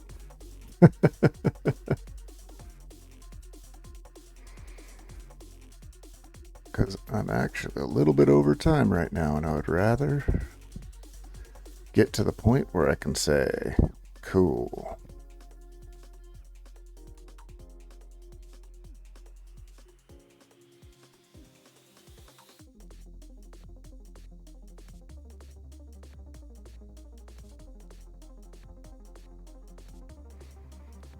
You're not adding J2 block. What's that mean? We'll see. This actually, so the thing is that as I read it, Ansible uses J2 on top, so you don't need to specify. It's just defining a variable. But we'll see in a second. It didn't like that. Oh wait, I'm still just copying it to root. I need to remember that.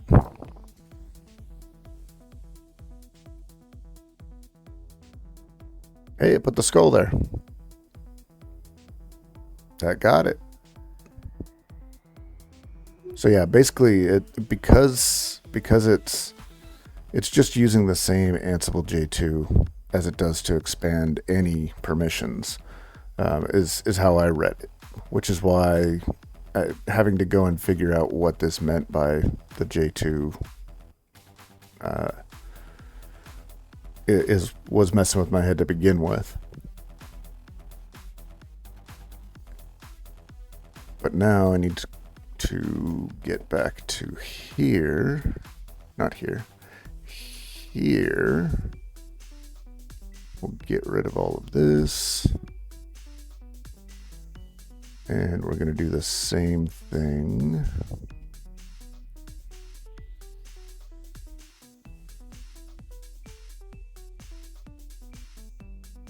This needs to be a bootstrap thing though.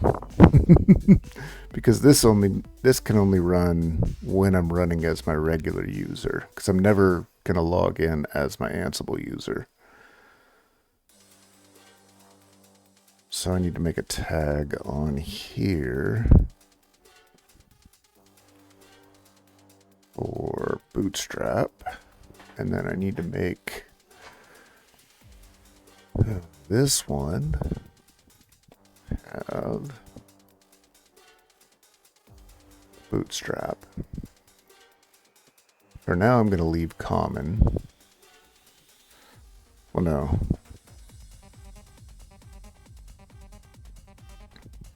So this should work as home Ansible user, like that.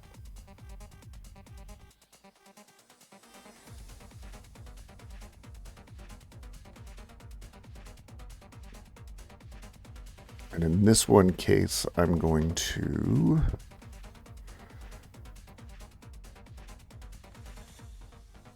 set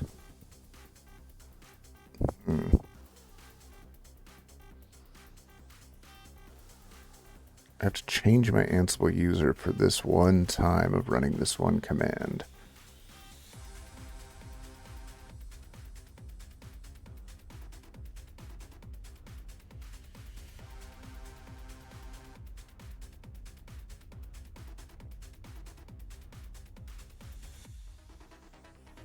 Nope. Oh, I can just do become user.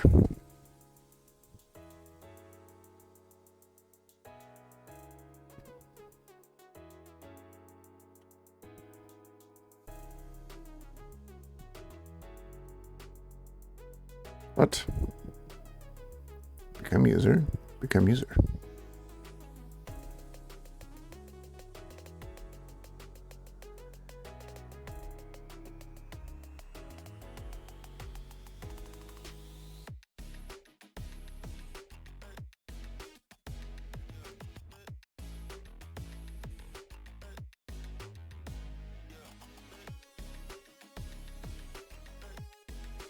I just need to do user. There we go. I don't know why that was. I mean, I thought I thought they were all interchangeable, right?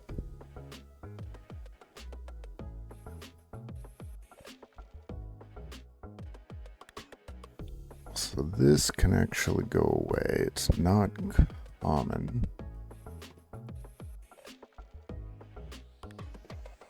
Because that's not going to happen every time.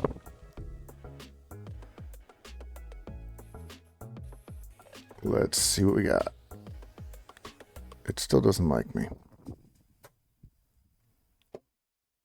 But I bet...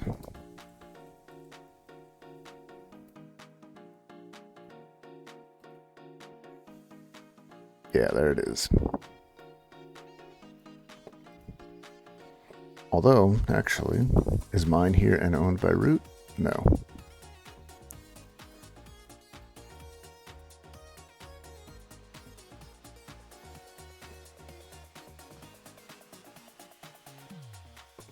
For the sake of argument.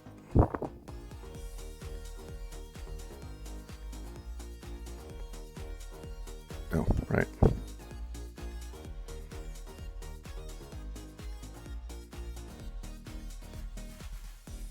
Oh, I probably should have made that one verbose so I could see what it was going to do, huh?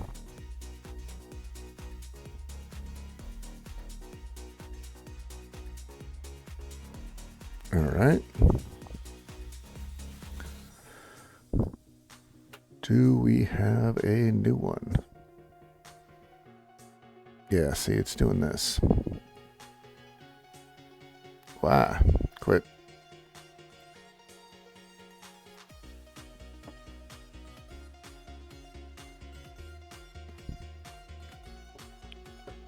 Okay.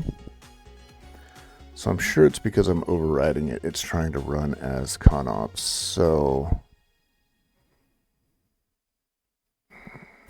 I think I also need to copy the default. Oh, template does support file attributes, so I could send it over with the right. That's good to know. I can send it with the right permissions. Oh, that was definitely on my list of things to look up.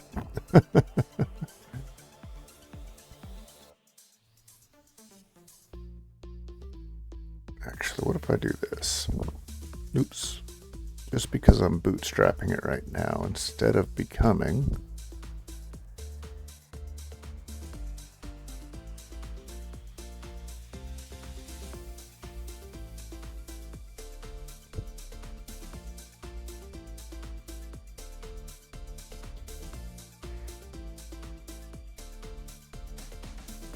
Does that create the file?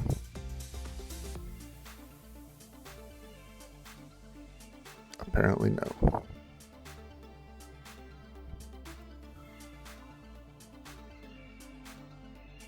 Oh wait, yes it does.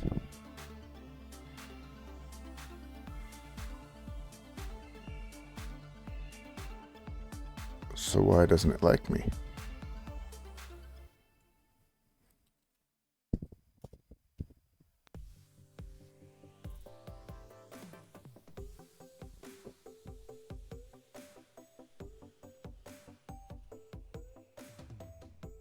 Created by a new user. Okay. It did not create it. I pressed the wrong button. So it's putting it in ConOps. That much I know.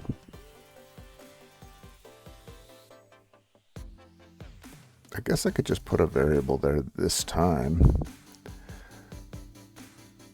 But I think what I really need to do is I'm going to go here. We want to quit and do nothing.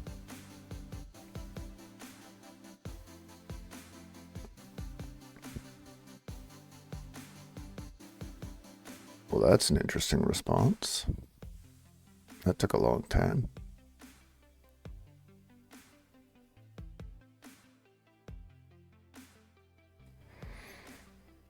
Why does he have a suitcase? I mean, obviously I must have it in there, but why?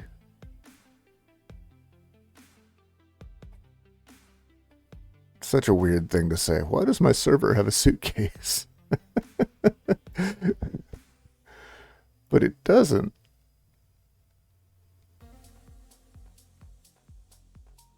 So the template adds the suitcase somehow.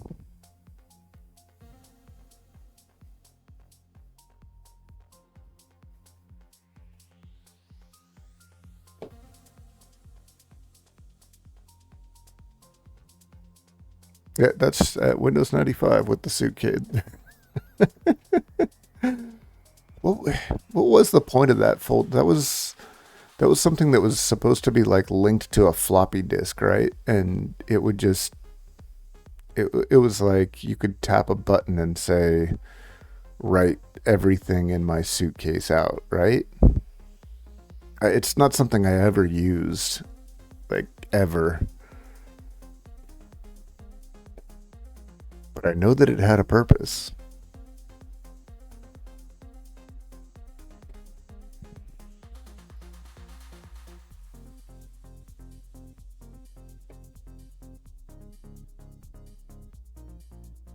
I think I can just set a variable for that one command.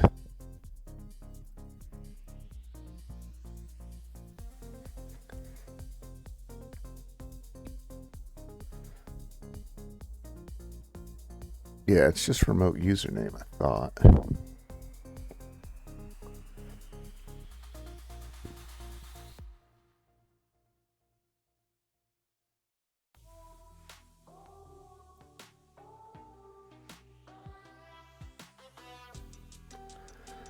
You would log in directly as the right user, and that's what remote user is all about. But usually you're only able to log in as an admin user. Okay, but I can log in as this admin user, so I should be fine to do this.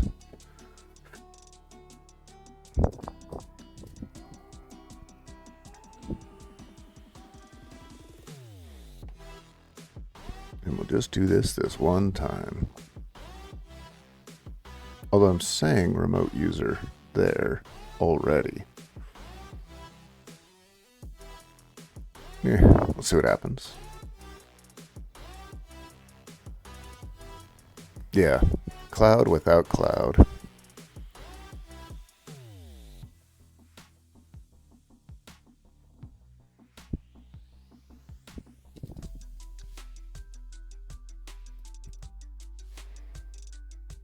Still not copying it.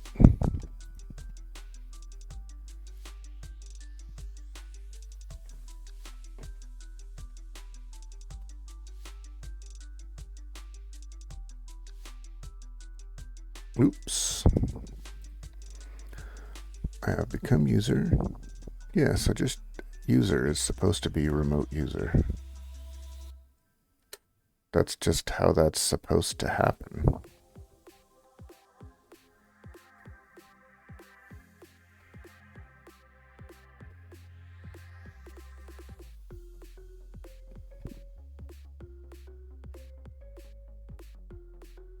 All right. No. I'm just doing this the way that I should have done it a while ago. Become is going to go back to yes. This destination is now going to be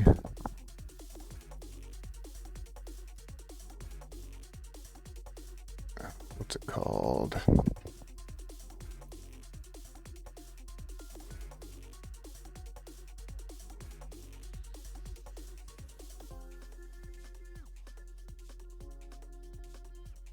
What is it? Recommended.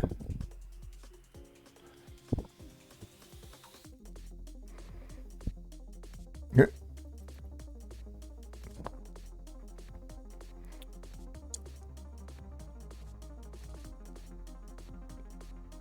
Where are you? It's not you. It's not you. There is a folder called, is it admin? All right, fine. I'm Googling it. Going back to it.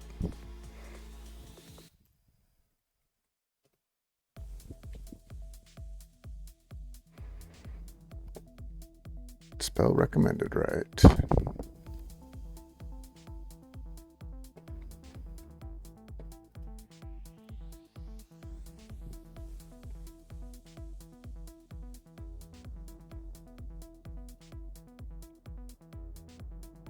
To generate the recommended.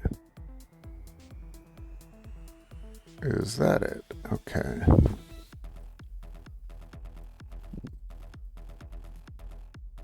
There it is. So I need this.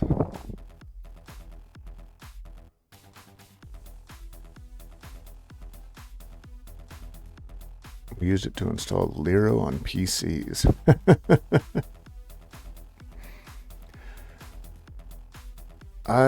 My luck, I just ran across people that use stupid passwords really often.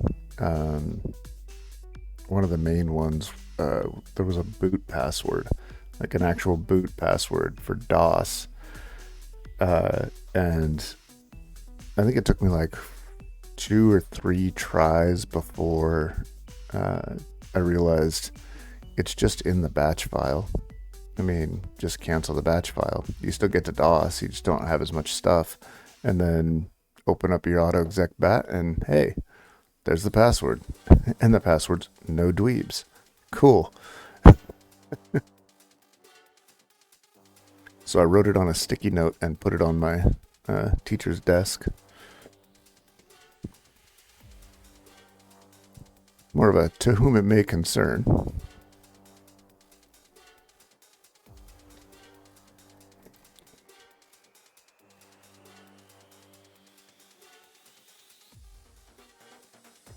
Copy Z shell to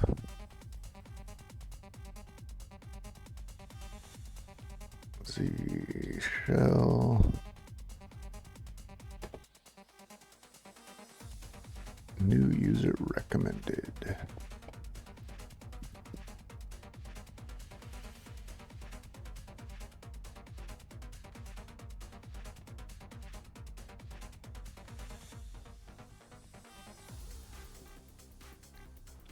There. Now, exit. This doesn't matter.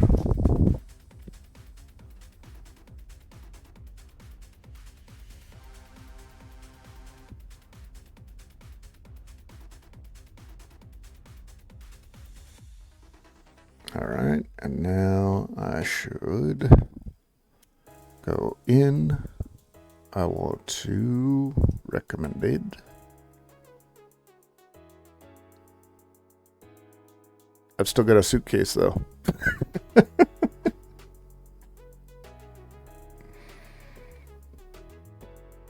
Why do I have a suitcase? That's just weird.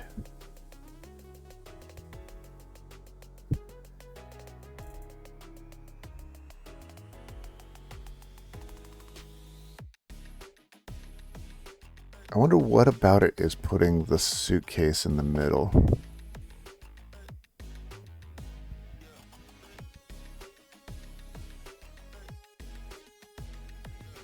I'm gonna wake up in the middle of the night. Suitcase, what is it? Why? Although now, is that true for all of them?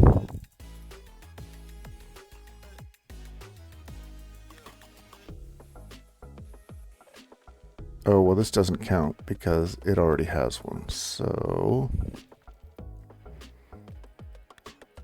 let's see, dev mini 2. Ooh. I have to set users. I have to set users shell.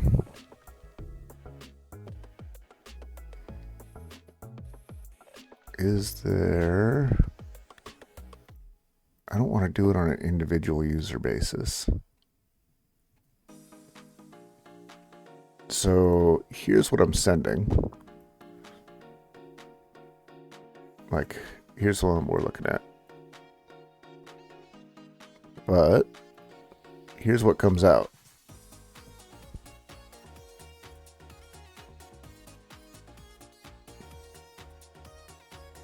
I don't know why that's there.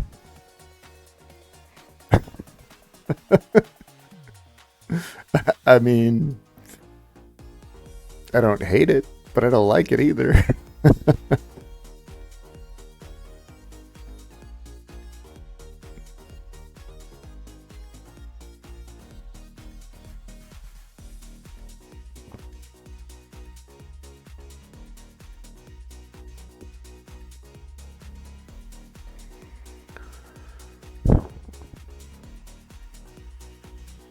But that's going to be an individual user.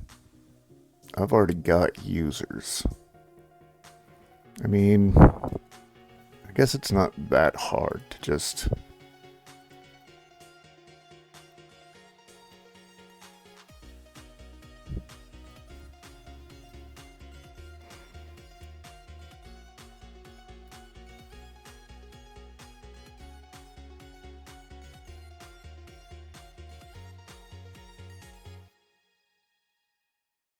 This one doesn't have the suitcase.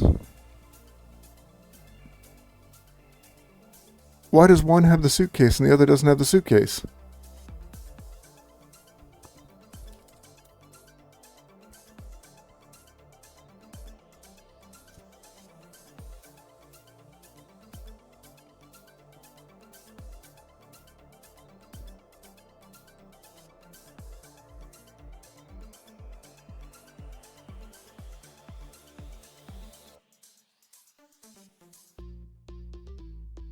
No suitcase.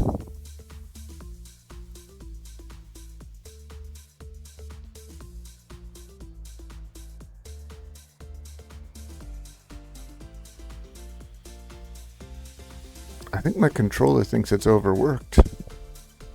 It's the only thing I can think of. Where did you get a suitcase, buddy?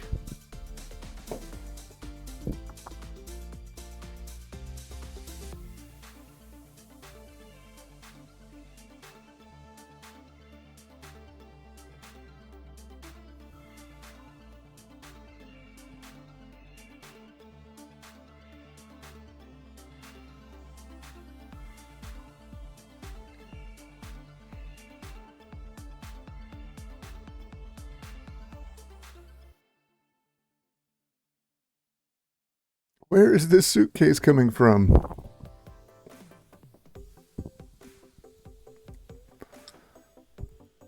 Alright, let's just try a different emoji. I don't like it. I do, but it's... if it's...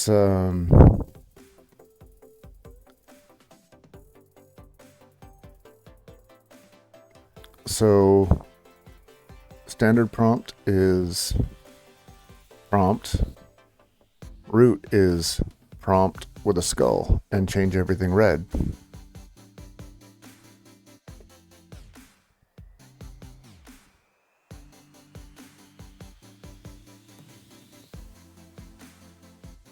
No suitcase. I think there's got to be something with that particular emoji. Like maybe it's constructed weird. That it's like thing plus.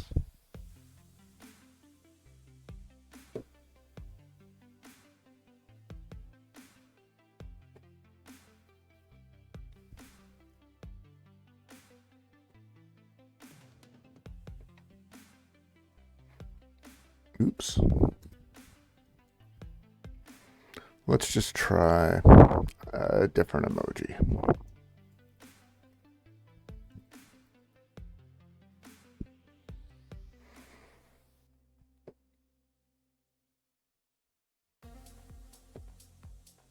I mean, that's kind of funny. Is that really?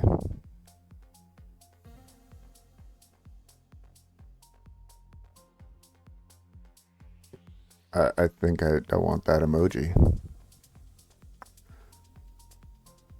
Motorway. Let's see.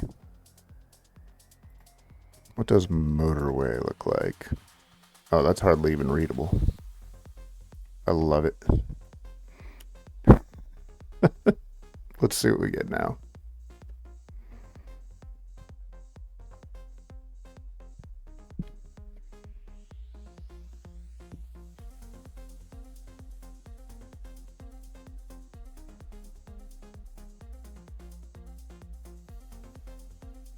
Wait a minute.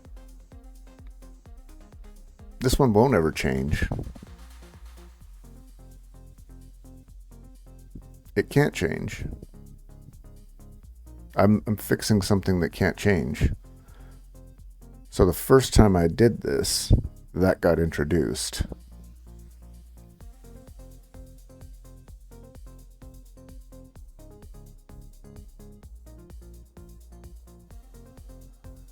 This one, however, should be, and it is not.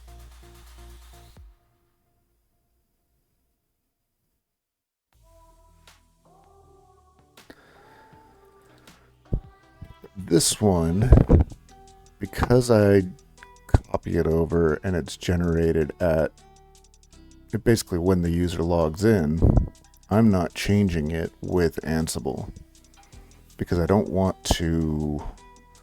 The only thing I can really do is like scroll through all of the list of users and just say everybody gets a Z shell. You get a Z shell, you get a Z shell.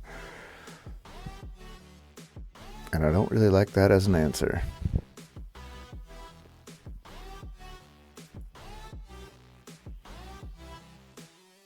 Oops.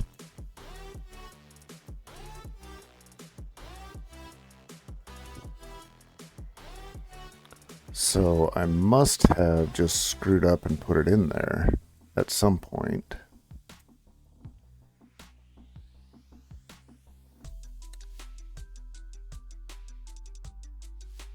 But why is root still getting it? Because roots I am definitely setting.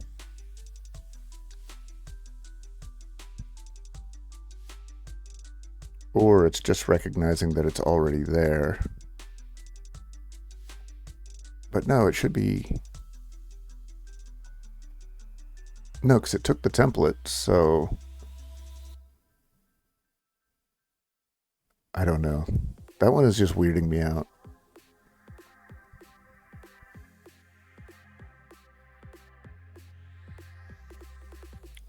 So let's see. So if I do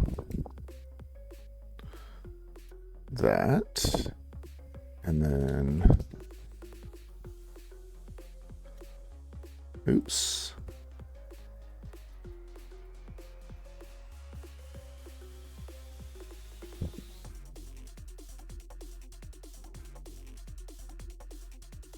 That's most definitely there.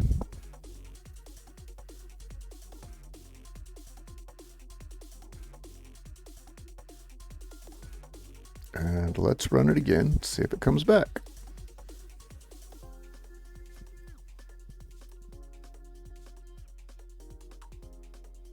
Because that's just funny. And not funny, haha, funny like, uh-oh.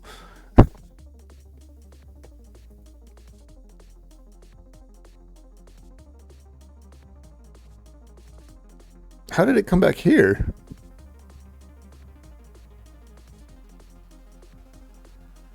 Oh, I know why. Never mind. Because I haven't reloaded yet.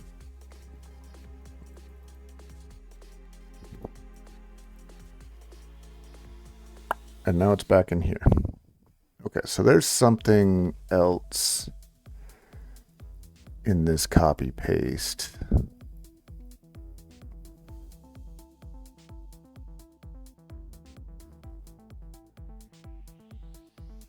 Let's do this.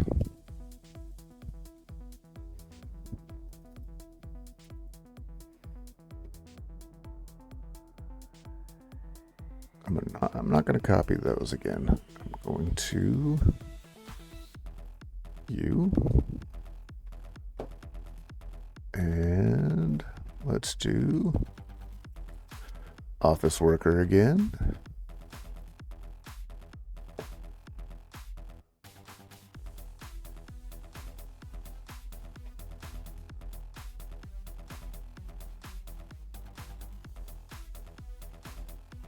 And I figure I can let this one be different. We get rid of you.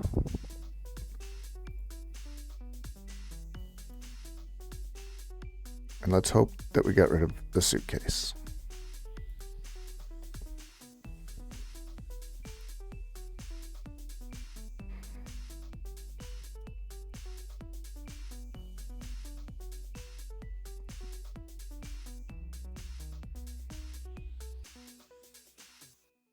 I just don't understand.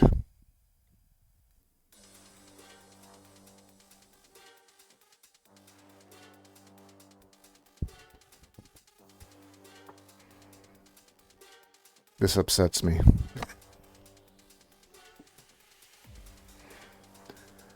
Do I have something weird somewhere else? That's the only thing I have left. That's the only thing I'm clinging to at this point. Do I have a weird variable somewhere?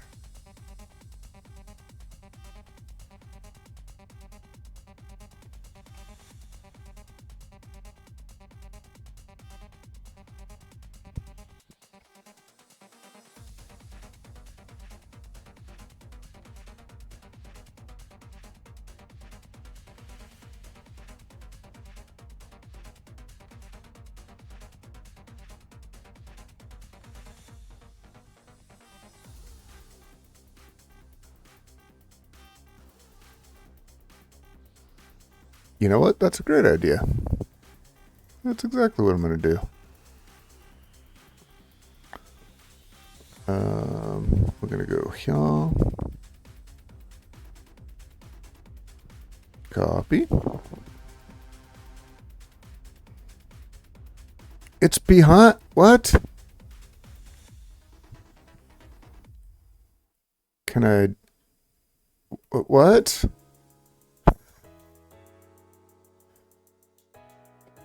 I want to replace you with absolutely nothing. It was her shoulders?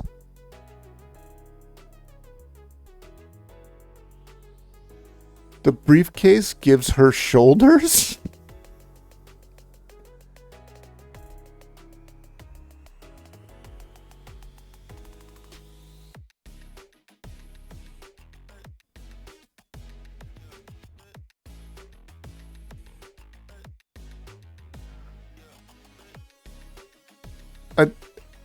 I just don't get it.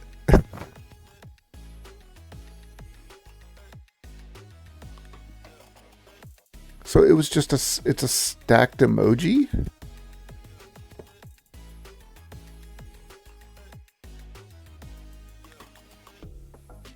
It's a stacked emoji.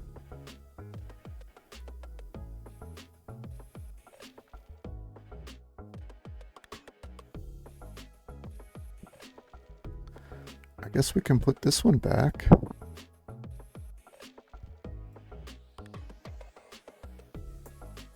That's just so weird.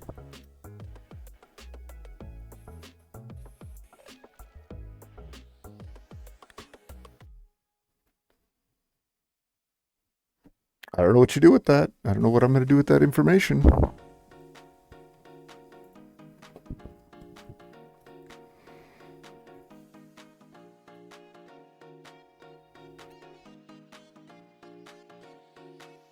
But we're back in action.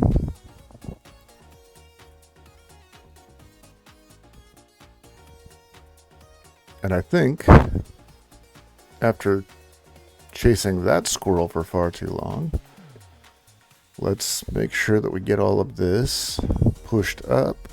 But after that, I'm going to call it for the day. This is feature.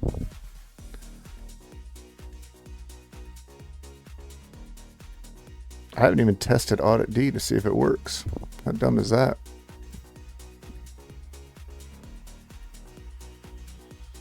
Oops.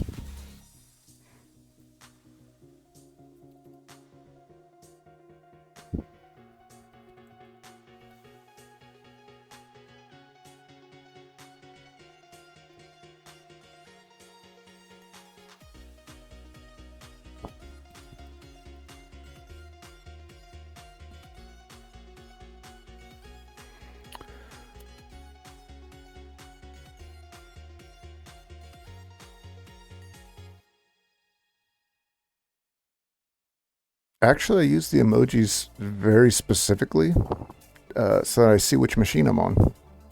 Just at a glance. Like, I know that this is here, but we've discussed how often I read. 90% of the time I'll just trail off midway through. But no, it's quick at a glance. I know exactly which machine I'm on. So I'm trying to make sure everything's got a custom emoji, and not that custom, not that custom, but so that you can see it and see where you're at. And it helps on stream a little bit too, because you can kind of get an idea like, oh, okay, this is the machine that they're on. It's better for a visual medium, and it's better for a visual me. Damn.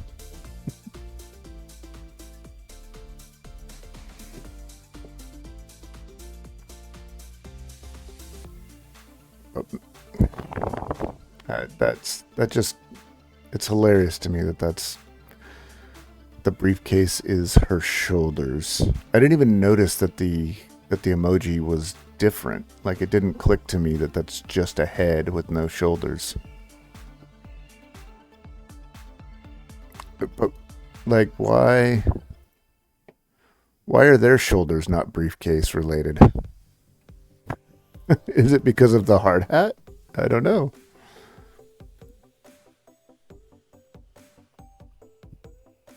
But I find that hilarious.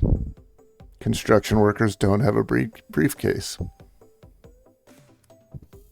but office workers do.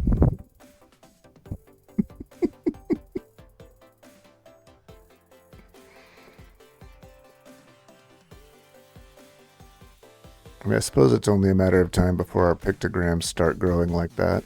I mean, it was semicolon parentheses, and then it became an actual picture, and then you put two of those pictures together to get dude in a hard hat, and then you put three of them together to... I mean, it makes sense in a weird Egyptian sort of way.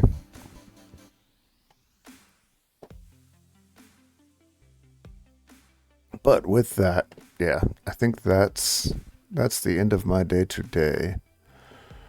That was fun. That was a whole lot of fun. Thanks for making it more fun, honestly, Blob.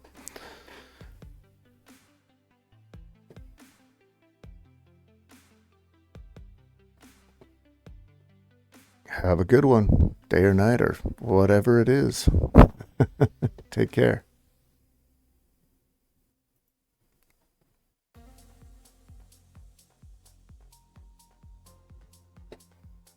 You and me both, man. You and me both.